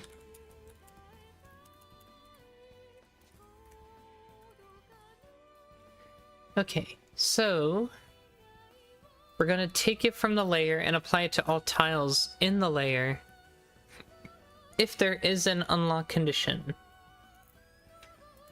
So it looks like is unlocked simply checks, come on, simply checks either the map name, there is an unlock value, in which case it returns it. Well, it returns if it, whether or not the unlock exists. Well, let me see. Oh, I see. As we play through the game, the list of unlocks populates. If we find an unlock when we check for it, that's when we do this. And then we compare the unlock name we're interested in to right here. Sometimes the unlock condition is blank. And if it is, then it's considered unlocked. I wonder if there's just a default. There might be. Like, I didn't think about that. Like, what's the layer unlock condition of these by default? It looks like nothing. It looks like a very custom property. Event layer. Oh, okay. Yeah, these just don't have any. So it's considered unlocked already? I'm a little confused, right? Unlock, initialize. World map is unlocked by default, always. But like, when we're looking at this, it's like, does the unlock for the blank map exist? Is that how it knows? Like, now I'm curious. Not every layer has this thing.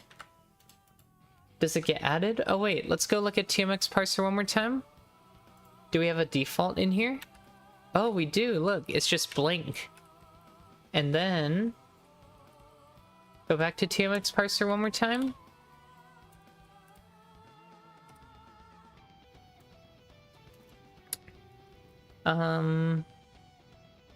Looking for layer unlock condition. Set unlock condition to value. But yeah, there's a blank by default. But how does it know blank is an unlock condition, you know? Because even the empty string, by default, it wouldn't be considered unlocked? Like, that's what I'm thinking here. How does it know? That's what I want to know. How does it know? Like, unless we insert a blank name, it's not known by default. Unlock area. Yeah, now I'm curious, right? That just makes me confused. Because it's like, clearly we're seeing all these tiles. Oh, you know what? Maybe if it's not an event layer, it's just automatically rendered. But there's nothing in this function that says so. I am just very confused how it renders stuff when there's no property for it. Compared to these, like, go to another one. None of these layers have that property. How does it know to render these layers? the unlock condition would be the blank string. I guess we'll see. Let's just run the game and see what happens, right?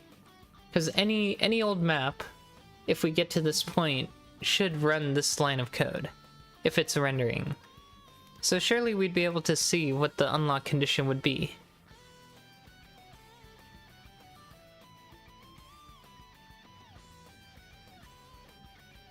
I'm just very much confused how this code works right now.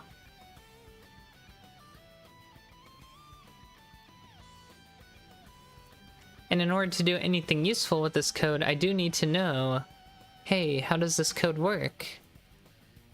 Because this code we haven't touched in a long time either, so having to re-understand it is important. And if I don't know why something's happening, well, that just makes everything worse. Oh, this is during a loading phase too. Okay, let me think about that. So if a foreground or a background, upper foreground layer, tile layer, does not have an unlock condition, how does that work? So this is only doing, well, okay. Is there one during a caching phase?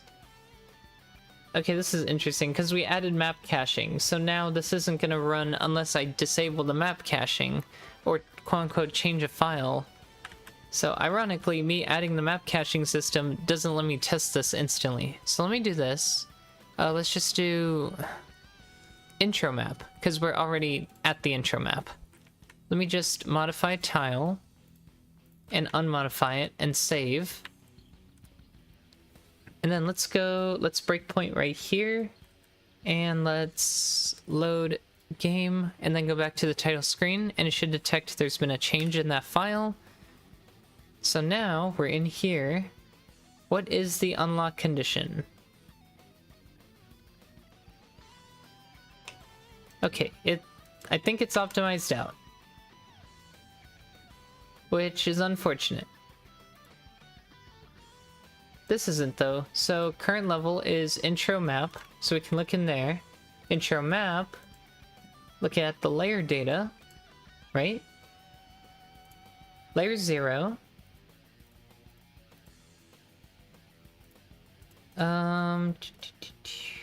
Unlock condition is blank. So we can see here clearly unlock condition is blank.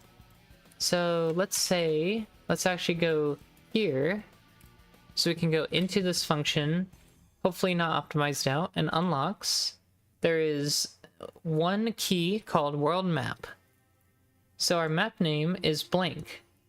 Oh, that's what does it. We check for map length is 0. How did I ignore that this whole time? I was looking for like map name is equal to double quotes, but instead I got map name.length is equal to 0, which is essentially the same thing. Okay, so that's how that works. I was very confused. I really wish I caught that earlier. Okay. So now that makes sense. Back to the original problem. Let's go to our camp. And so because we're pre-caching the layers, the tiles have to store whether or not they're gonna appear or not. Which adds another boolean check when they're rendering, but luckily these aren't like prevalent. There's not like millions of them on screen, it's only a couple at a time. So this is not a very expensive check to do in real time, but we do have to render all of them. So this unlock condition will go away from here. And now we have to figure out how we're gonna render things layer by layer, respecting this layer condition. This unlock condition. Because otherwise they shouldn't be there, period. And so we gotta figure that part out next. But right now, as we can see, everything gets loaded. So that is another problem when it comes to tile collisions, is they have to be checked for whether or not they're unlocked too. So that's gonna be interesting, right? So two things to look at here, both the rendering and then the collisions. They're both important. I think this is the only place we check for unlocks though, so let me double check. Unlock is unlocked. That is loading phase 7, which isn't cached. Get tile collision. This function does get called, doesn't it? But it's checking on the fly, which makes sense. So this is what determines whether or not we actually bump into it while we're playing the game. So that works. And then here, that's the layer above the bridge. So right now we're still in get tile collision. Okay. It looks like that's the only place we have to change. Okay, so now let's handle the rendering. So let's see. We're looking for the spot where we're rendering per layer. I already have the unlock is unlocked layer condition here, so that's interesting. So we didn't see it, but we were supposed to, right?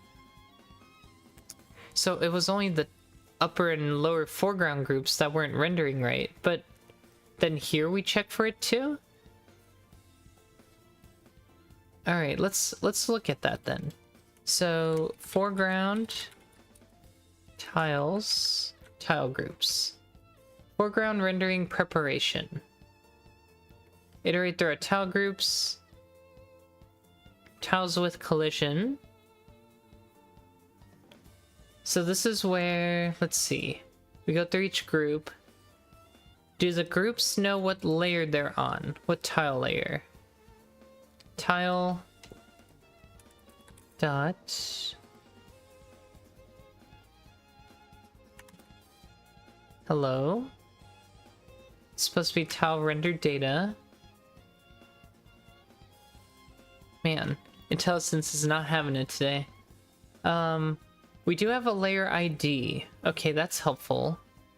Because the layer ID at least lets us index into layers, which should be what we're looking for. So I think we can use that to get somewhere.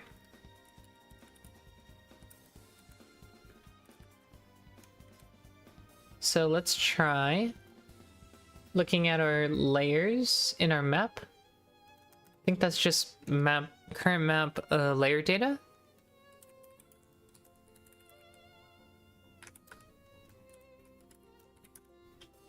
Get current map. And then we're looking for layered data. It really is.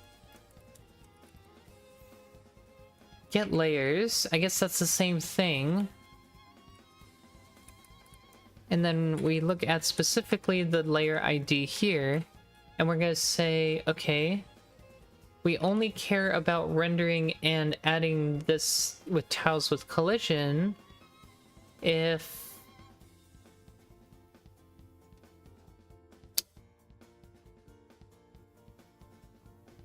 it actually is unlocked, right?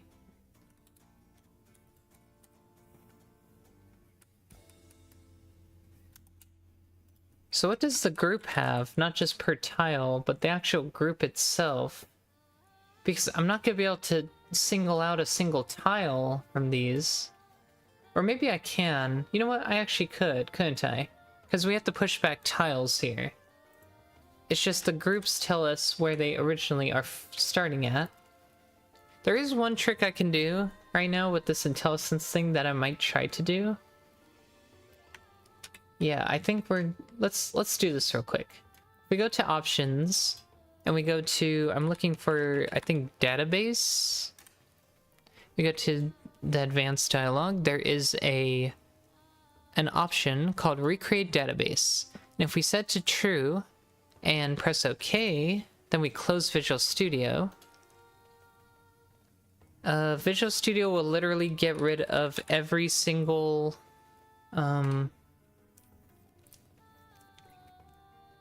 basically rid of it of whatever it's currently going through with temporary files and stuff, and redo everything from scratch.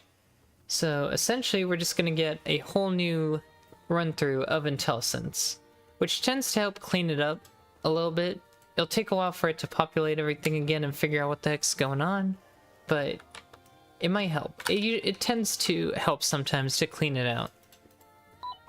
So what I need to do now is for each of these tiles, say if get current map, get layers tile layer ID, and then we look at the unlock condition. Pretty much you're resetting its cache, yeah, more or less. But again, when you do that, it's going to take a while for it to catch up. So we can get its unlock condition here, and then we say unlock is unlocked.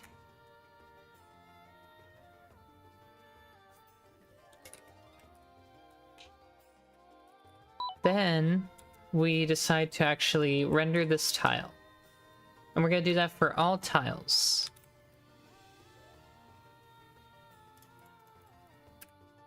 Yeah, this is Visual Studio. Okay. And hopefully with that, that might be all we have to do actually. This has to do with rendering, but it's only for foreground tile groups, so we also have to do this for upper foreground tile groups, I think. We'll have to see. But yeah, tiles with collision is what I'm curious about. Because this stuff, I don't actually know why we have this. Like, what is this for? Other than it's just called tiles with collision.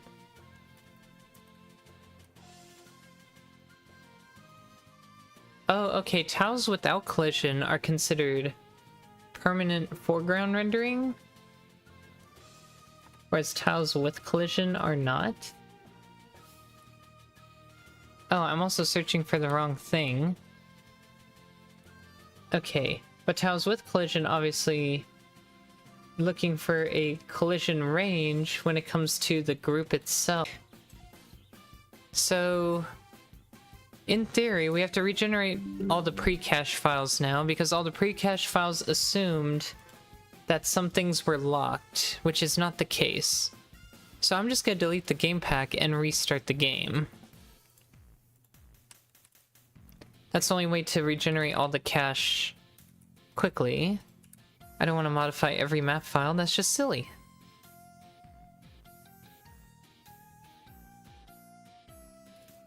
Also, what? Oh my god. Sometimes Visual Studio will focus the window on something else, and then I press a key and then it breaks everything, so. It added the G key there. Unfortunately, that's a major header file too, so it's gonna be like, oh, this changed, now I have to recompile everything again. So that's fun.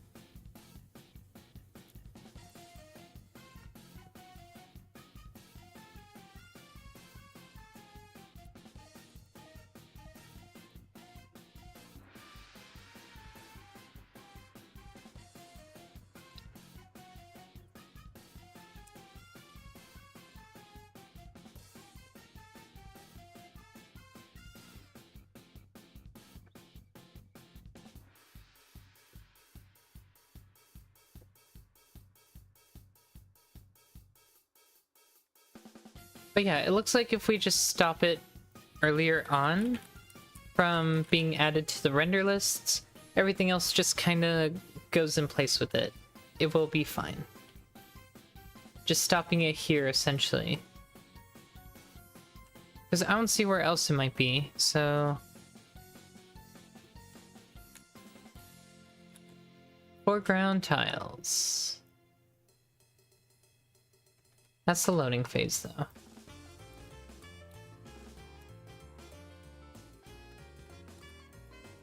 Oh my gosh. Okay. Yes. Alright, game's regenerating all the files again. And this time it's not gonna assume any, what do you call it? Unlock conditions. So it's just gonna generate all the maps in full, and then what we have to do is filter out the maps based on those unlock conditions. So again, the biggest one is the camp. If we start a brand new file, none of the other camp areas are loaded. So like this file should be fine. All the camp areas should be loaded if we go look now. Oh, I was already there.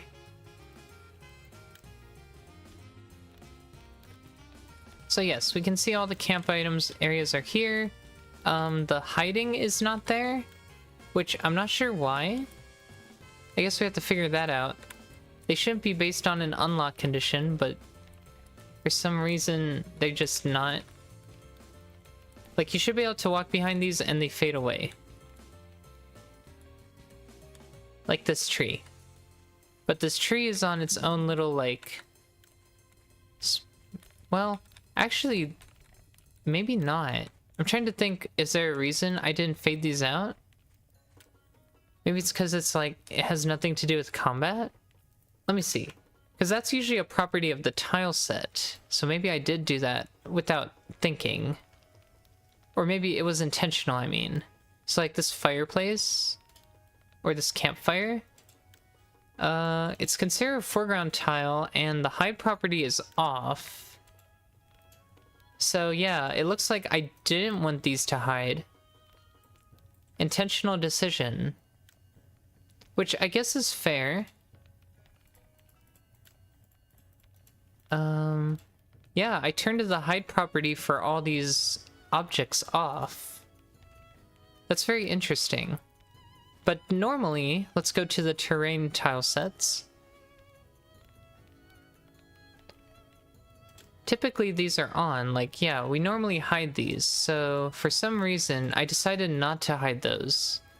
I guess it was just an aesthetic choice. Like, we're not fighting anything, we don't care about seeing behind them, I guess. No, they only fade if I turn on that property. So I guess that's fine. But now we have to test... Okay, so does the unlock condition work? Let's try a brand new file.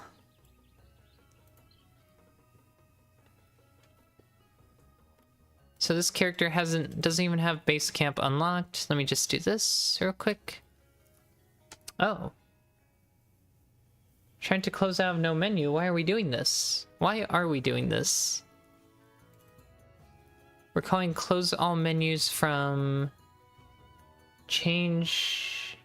What? Yeah, from change state?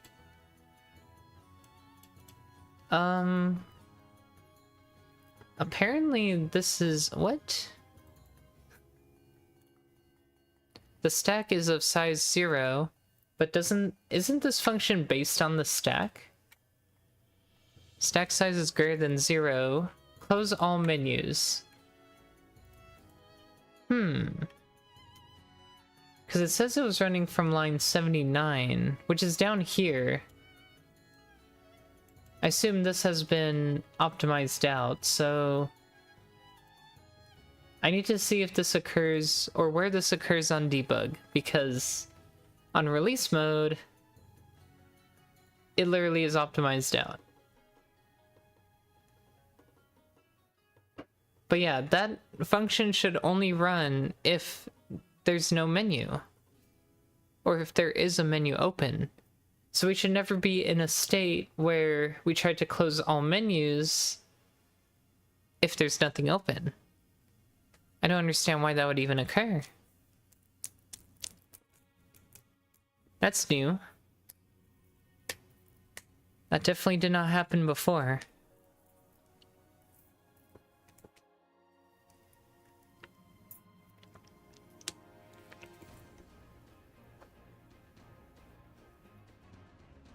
It's amazing how many bugs can appear from just trying to make one additional change to your game, right?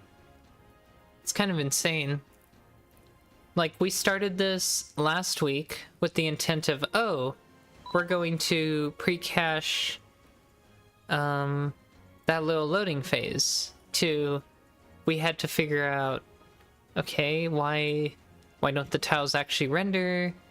Why we can't just change the game state on the fly? Why are menus still open? All sorts of funny things. Oh yeah, I typically try to add weird states when it comes to my games because, or try to add asserts for weird states because I'm like, this should never be empty. So if it is empty, something went terribly wrong. Like, that's how I always think about it, right? Like, if I'm writing like an if statement like this, I'm like, okay, stack size needs to be greater than 0, and then I always think about the else. I'm like, well, what if it wasn't? Well, that means if nothing's supposed to happen, sometimes I'm like, well, that means something terrible happened. So I like to think that way because if your code ends up in an unexpected state, it will crash at that given time. That's the hope anyway. Okay, so we're able to replicate that and debug, so that's good. So, let's see here. We're calling this from an on-state change for state story, where we just immediately close all menus. So, oh, I see how that could have gotten optimized out. Because we called change state, but this probably was already called, so release mode was probably like, oh, you just did this, so you don't have to do it again, this is technically the same call. It would have no effect, but calling it obviously has that one effect of displaying that message. So that's probably what got optimized out, was it's like, well, I'm just gonna display the message now.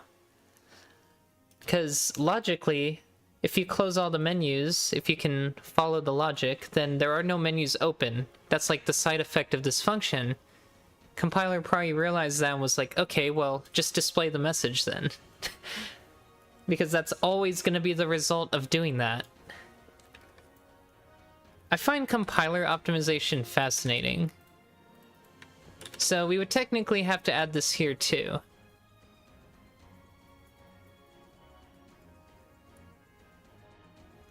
I would even argue on-state change always happens before change state or after change state. So if we can guarantee menus will always close, we don't even have to bother here.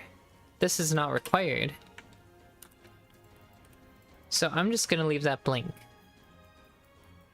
I like that. Okay. Other than that, let's go back to testing our level 1 character. So we want to see the camp in its before the blacksmith, before the artificer. We want to see it in that state. The tiles should not be rendered and there should be no collision. If either of those occur, then we're doing something wrong.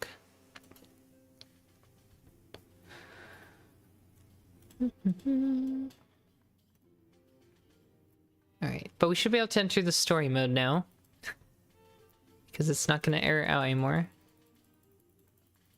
I really need to add a actual, like, skip all the story thing. Because you are required to visit this in order to get to the camp. So it's like, if you don't actually care about this, then you should be able to, like, super skip it. But anyway, we are there. And then let's go here. And let's see. Okay, so stuff is missing, so that's good. That part worked. I'm not able to walk into this stuff, so that's good. So I think we did it. It looks correct. This map is in the state it's supposed to be right now. And then we go to another place. Or another file. Or we just crash. Accessing out of bounds list item 0 of player. When trying to get string in pre-cache new levels. Interesting. Okay, this is for get string here under map file, which is for map what? What map are we interested in? Will it tell me? I don't think it's gonna tell me. It just says accessing outbounds list time 0 of player, which is interesting because why is it player?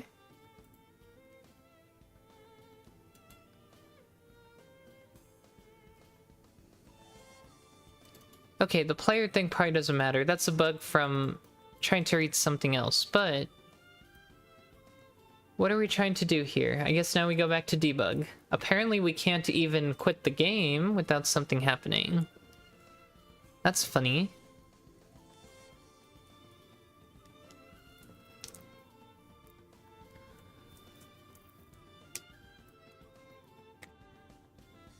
So you can imagine it this way. If a lot of these error messages were not causing my game to crash randomly, imagine what kind of bugs you would end up having that just went silently like under the hood, right? And that typically happens if you can't catch stuff early enough. You're just you're just doing stuff in your game, you're making new features, everything's fine, everything looks fine, you test something, you're like, oh, this works great. You move on to something else, and then maybe a week later, everything's like wrong. Everything starts breaking. Nothing is loading the way it should be. Nothing's displaying right. Because stuff is just not in the same state it should be based on, you know, what you're trying to do. So this is a chapter 3 character, so everything should be there. And it is. So we can see everything's back with collision. I'm gonna try quit again. I wonder if it's just that save file. I'm gonna guess maybe that save file is bugged. But let me try loading that save file. It's entirely possible this character is just busted from testing at some point in time. Although we've like saved the game a bunch, so it's like, I don't understand why it would be broken. Quit. Oh. Yeah, it's fine. Now I'm worried because it's like, this is a bug I just can't produce easily. That's a little concerning. Well, I did go into story mode, right? Let's try that again. Let's try replicating the exact same steps. I went to story mode, and then I went to the camp, and then I quit the game. That's what happened, in that order. My theory is maybe going to the story mode adds it to like the level data or something, and maybe that's what messes it up. Maybe. That's just a theory.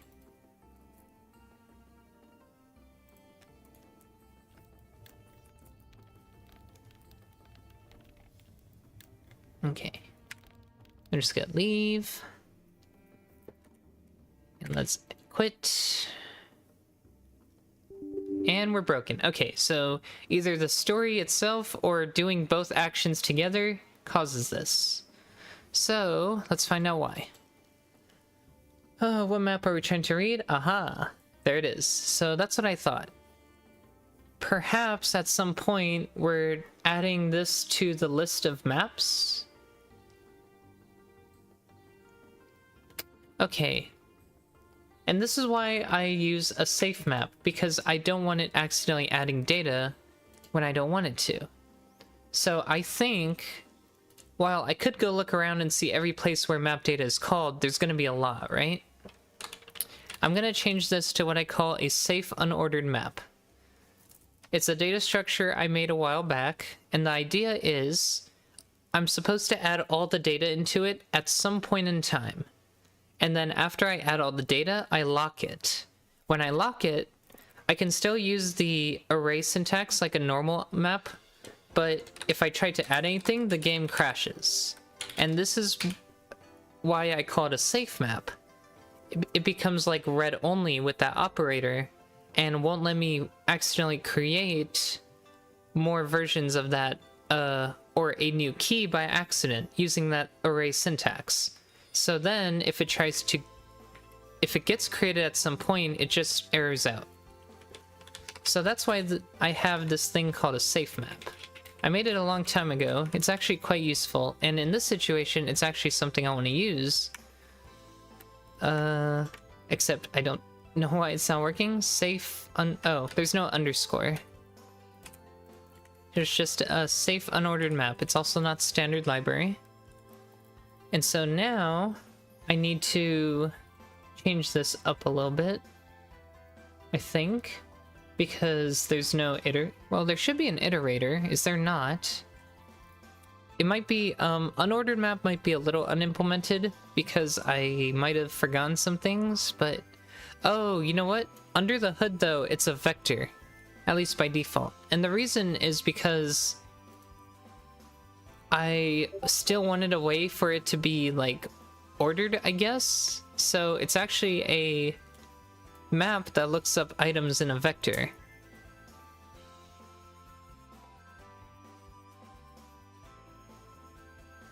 I actually don't know why I did this. It's dumb, because if it's gonna be ordered, why not use an ordered map? But maybe it's because... Like, I've been trying to justify this for a long time. A class that has an initialization lock, so when the lock is activated, any further items that get added will report themselves for easier debugging detection. This unordered map should return items inserted in order. Therefore, internally it's hosted as a vector. I'm just confused why this structure exists, and I said this the last time I had this. Like, why does this exist? Versus a normal map. I don't know. I don't know, and maybe I shouldn't try to understand why I have this. I wonder if I can just delete it. What uses this, is the question. I think I asked this last time too. It looks like a couple things use it, but if I'm using it for that, the question becomes, am I using it for the speed of an unordered map? Because technically it takes up more data than using just an unordered map or an ordered map.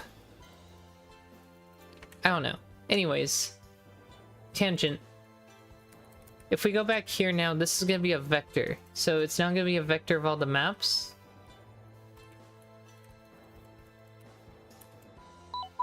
And so that will remain the same, but yeah, it's just weird to me. I could use @ but it's a bit more verbose. I just wanted to use the array syntax, so that was the whole reason for making it in the first place. I didn't want to use @ everywhere, because I would just have .@, in every single place. Plus .@ just crashes immediately, and essentially I wanted it to, well, I mean, this does crash if it doesn't exist either.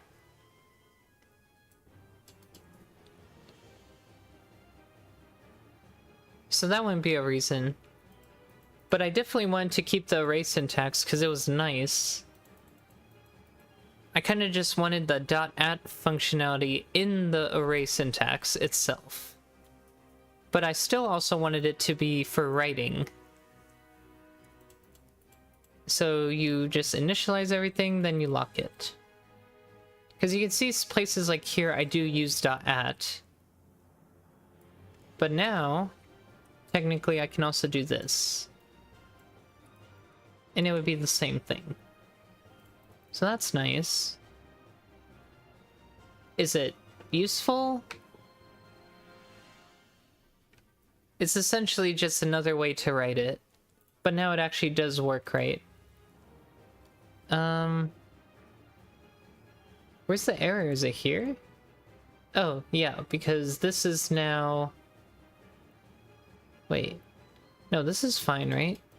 Why am I getting errors? Let's find out.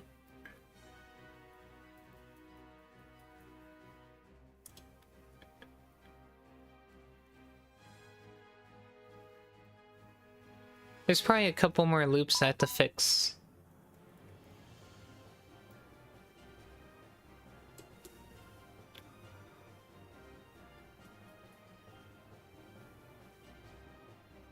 Yeah, for sure. The number of identifiers must match the number of array elements. It does it not? Oh, okay. Yeah, like I said, we probably have to change a lot of these. So level name. Alright, what else? 2819.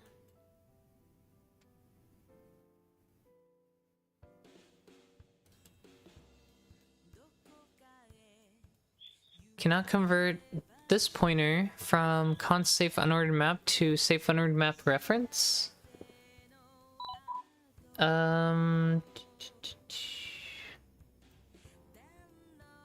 Oh, that's interesting. Because at actually returns a vector. Wait. Does it? Type name O. Well, it's non-const. Should it be const? Because it's like, it's using the array syntax of items, which is an unordered map. In order for it to be const, it would also have to be .at. So that might be a typo on my part. You can't const that by default. Which is interesting. So it would be const now.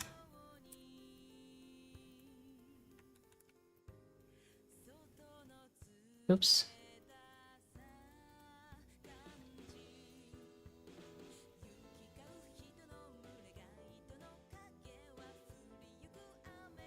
I guess it would be const ref. At returns const ref.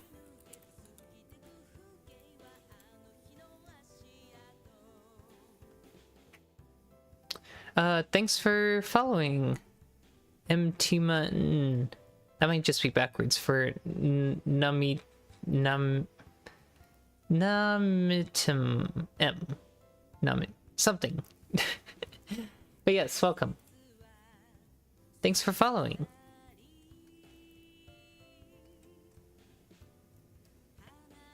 Starts with is not a member of map. I would hope not. Oh wait, no, map is a string. Why doesn't that work? Yeah, that's okay. Apparently this is... This is supposed to get the map, not the map name. Okay, so it would be... map.name. I wonder why originally I was able to get the map name. Oh, I guess I got it by key before, so now it's just get map name.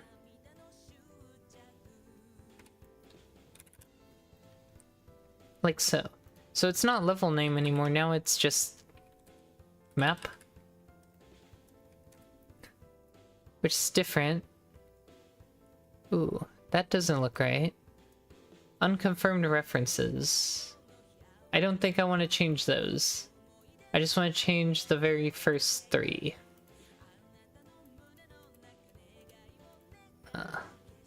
1, 2, 3. I think that's it. Okay.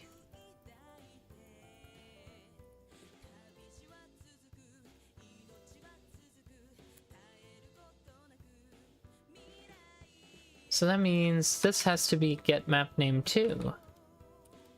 That's interesting. Do I have to go back and fix the other one as well? Because that's not good. Yeah, I'm basically having to restructure that.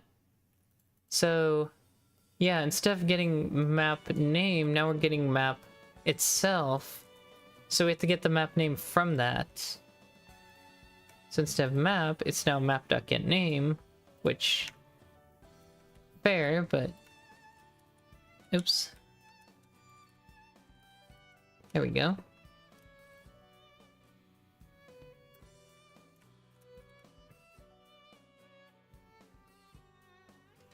And I probably have to do this in a couple other places too, so I'll keep recompiling. We'll see what else we need to do.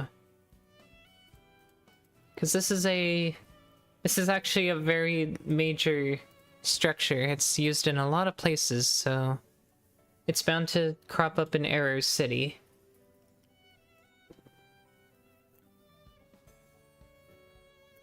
Seems like it's getting fixed though.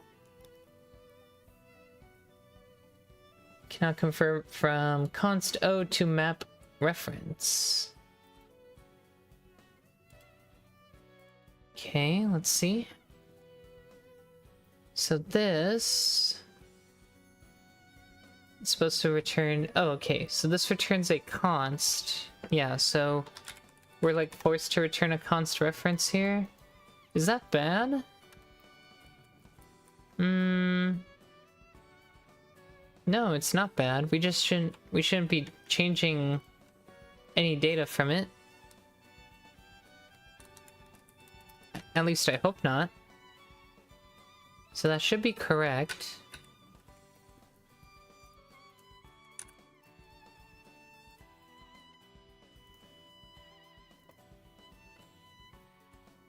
Because that's another thing, is at returns a const version of it.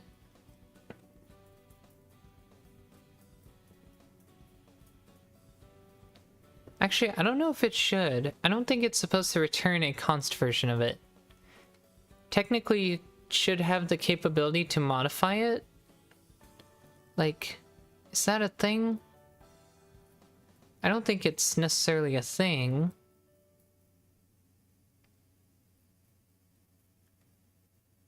Apparently it is. I didn't realize .at returns a const version. Maybe that's intended. The expectation is you're not supposed to be able to modify it at all? Have I ever considered that before in design?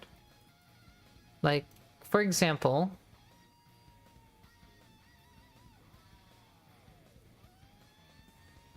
Let's say I have a map of integers. Just say... Let me just say standard string to int or something. And I just say...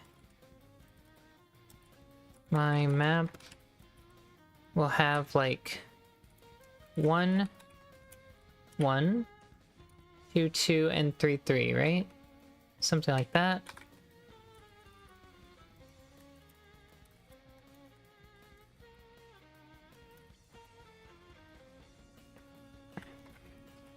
So let's say I have something like that, and then I do my map dot at 2. Are you telling me I can't modify it to 6? I should be able to. Yeah. There must be like more than one version of this. For example, if I ask for a const int ref of this, will at give me a version that is constant ref? No. So it's just not const to begin with. So did I do that? Actually, if I'm looking at it even closer... Okay, so there's two versions. There's a const ref version and a non-const ref version. Okay. I guess that's fair. So, in theory, I should have both too. And it should be able to pick the override it needs. I kind of want to do that then. Right?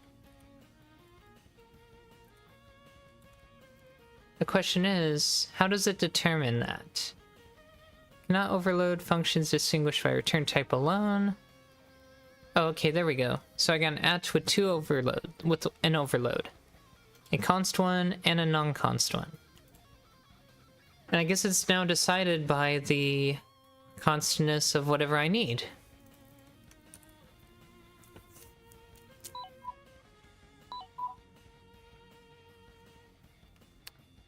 Hi there, RTU Super. Welcome. I suppose I should make this also for the other one.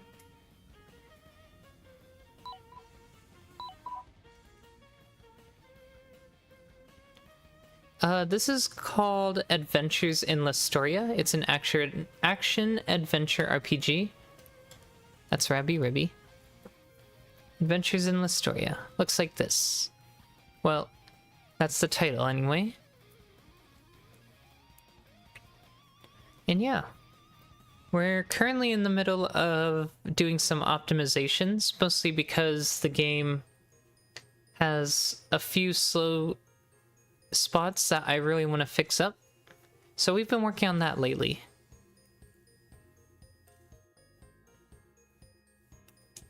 Right now I'm just waiting for a recompile. Still have a couple of errors to get through. Looks like a couple more structured bindings we have to convert. So again, did it even take me to the right spot? 3,363. Okay. So on user destroy, which is interesting. This is like when the game is closing. Okay, it's just deleting some raw pointers.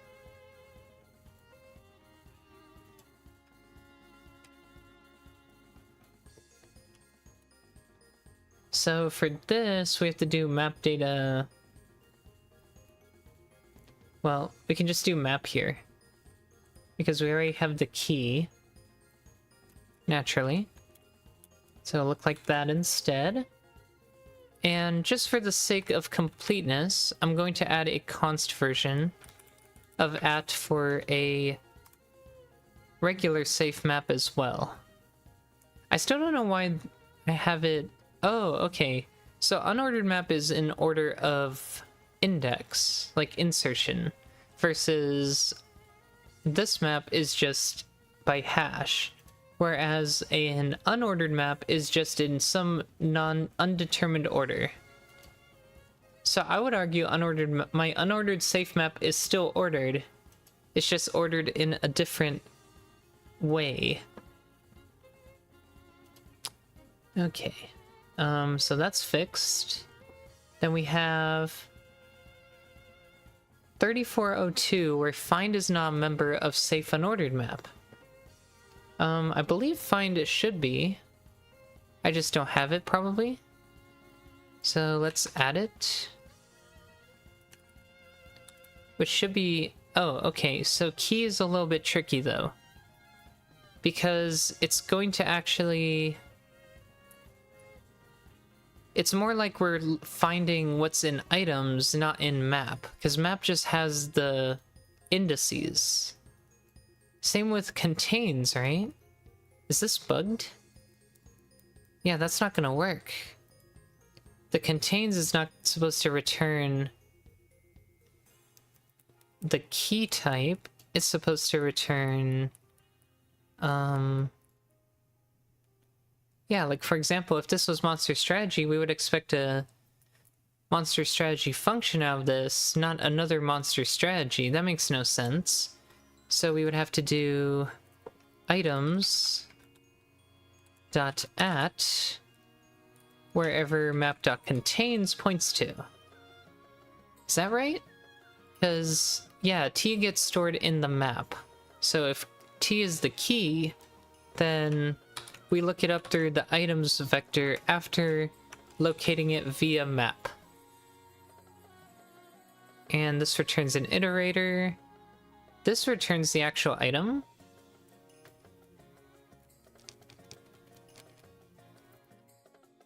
Wait, no it doesn't. This returns... What does contains return? I think it just returns true or false. Standard... Unordered map. Wow. Unordered map... Contains...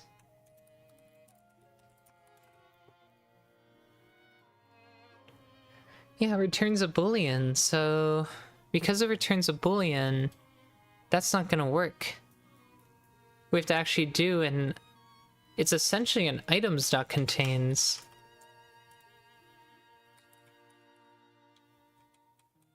But then we're also not looking for the key inside of the vector. We're looking for an O inside the vector. So it becomes a like standard find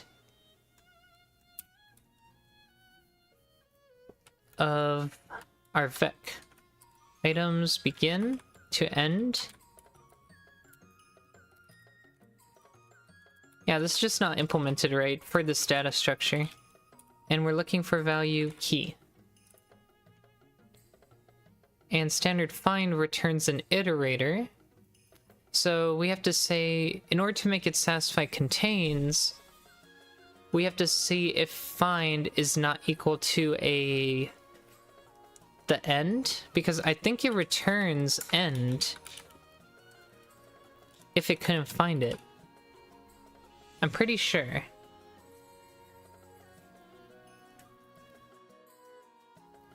So it would look something like this. I don't know if there's a better way to do standard vector find. I don't think there is. I think standard find or find if is your best bet.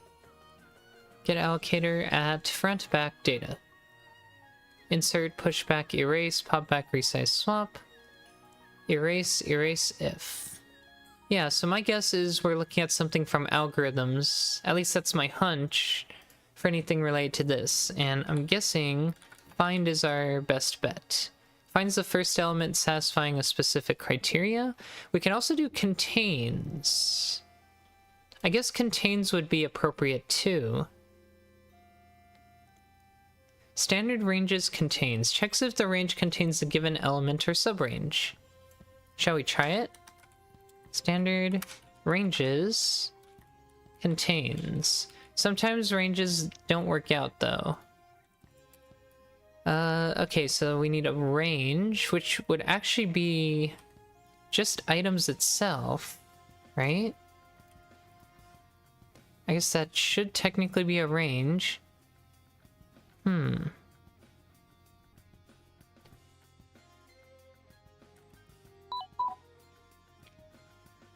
can also do first last value, which I guess would also work.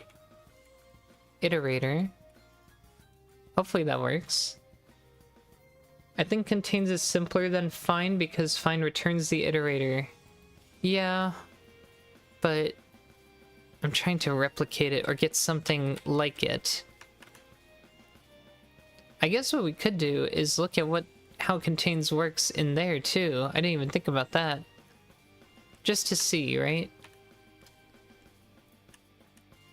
So now I'm curious. Contains. Calls find. Okay, well, that's very fair. Find last. My first bucket is okay. So it's basically just doing its own search too, so it's essentially a find. Which makes sense. I would expect the underlying implementation would just be a search for it anyways. This doesn't like this though. Let me try the other syntax real quick. See if it likes that one. Because I would just like something that returns one-to-one true or false. It still doesn't like it.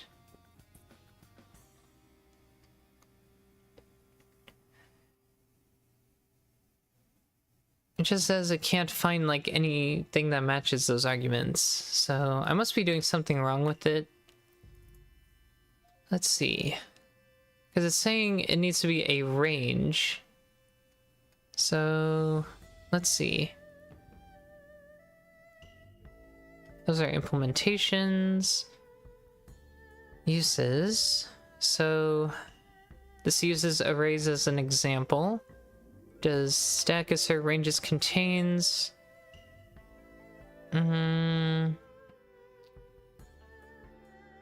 See, that's what I would expect though, for it to just kind of work.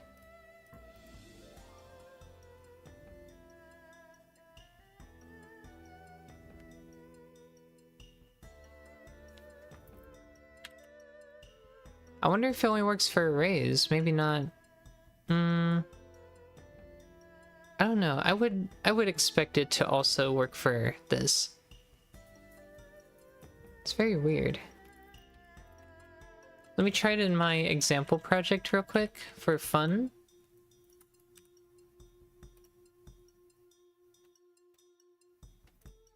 Oh, that's not what we want.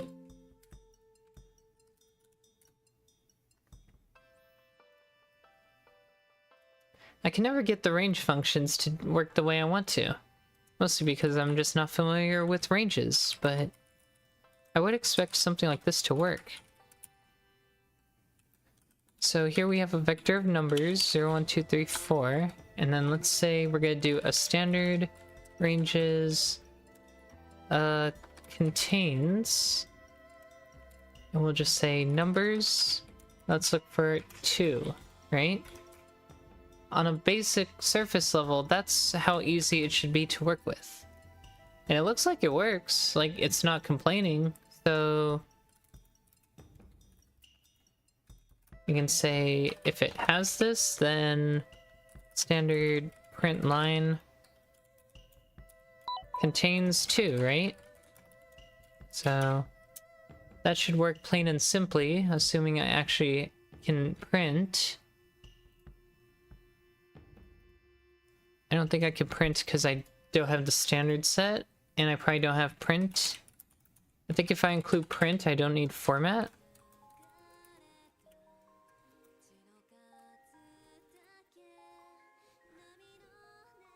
We're all trying to get familiar with ranges, and we're all struggling with it. Yeah. So it says contains 2, so this seems to work. Maybe IntelliSense is just being dumb and trying to trick me, right? I assume with the more complex structure, this should still kind of work, assuming they have an operator equals equals available to it. But in theory, that's all I should have to do. And if it doesn't exist, like I put 6 here, that should not run.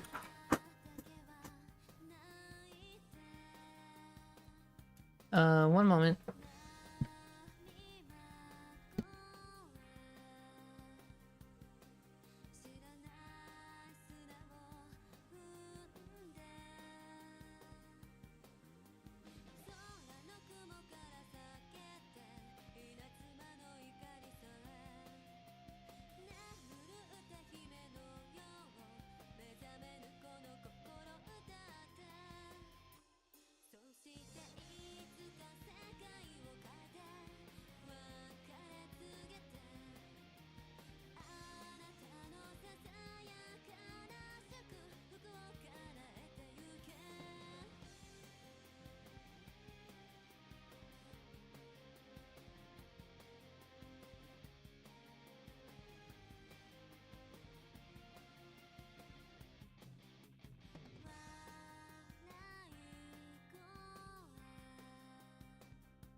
Alright, sorry about that. That was just kind of random, but wanted to make sure nothing was happening with the leak, which sounds scary. Yeah. Anyway, yeah, that's how we use standard ranges contains, so I expect that we can do it here too. So maybe next time we'll try to make this work. Because this is a vector, so by default, this should be fine. Maybe IntelliSense is just yelling at me about something else, maybe constness? Maybe. Potentially. And then find, well, that we can use standard find. That one actually does what we want it to do. Inside of, it'll be an O for the key. Would it be? Yeah, because we're looking for the object itself, whereas, or no. Hold on. So contains will ask for, yeah, the object. For find, we also ask for the object. So I should be calling these object instead of key. I just don't want to get myself confused here. And so it should be looking through items begin to end, finding this thing. Based on value. So ideally, it should be something like this, where... But who knows, right? I guess this is where we'll pick up tomorrow.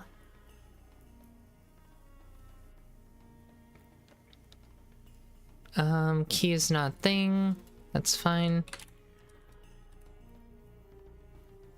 And we'll try and finish this up. Every time I think like today is the last day we're working on this, something else pops up. So that's just kind of the joy of programming, right? Every time you think you're gonna be done with something for the day, something else just gets in the way. So this always happens. And I am definitely a victim of it. But yeah, I'm gonna call it here, as it's about that time. I hope you all enjoyed the stream today. There's always a lot of fun times to be had with programming. And we'll see you all next time. Still got a couple of things to figure out. Apparently, contains is not a member of standard ranges. I probably just didn't include the right file. Yeah, I don't see an include ranges there, so that would do it. So that's gonna be next time. But yeah, thank you all for watching. Thanks for tuning in. I hope you have a great day or night wherever you might be. Thanks for tuning in, Tiger, and anybody else. Have a good one. Bye.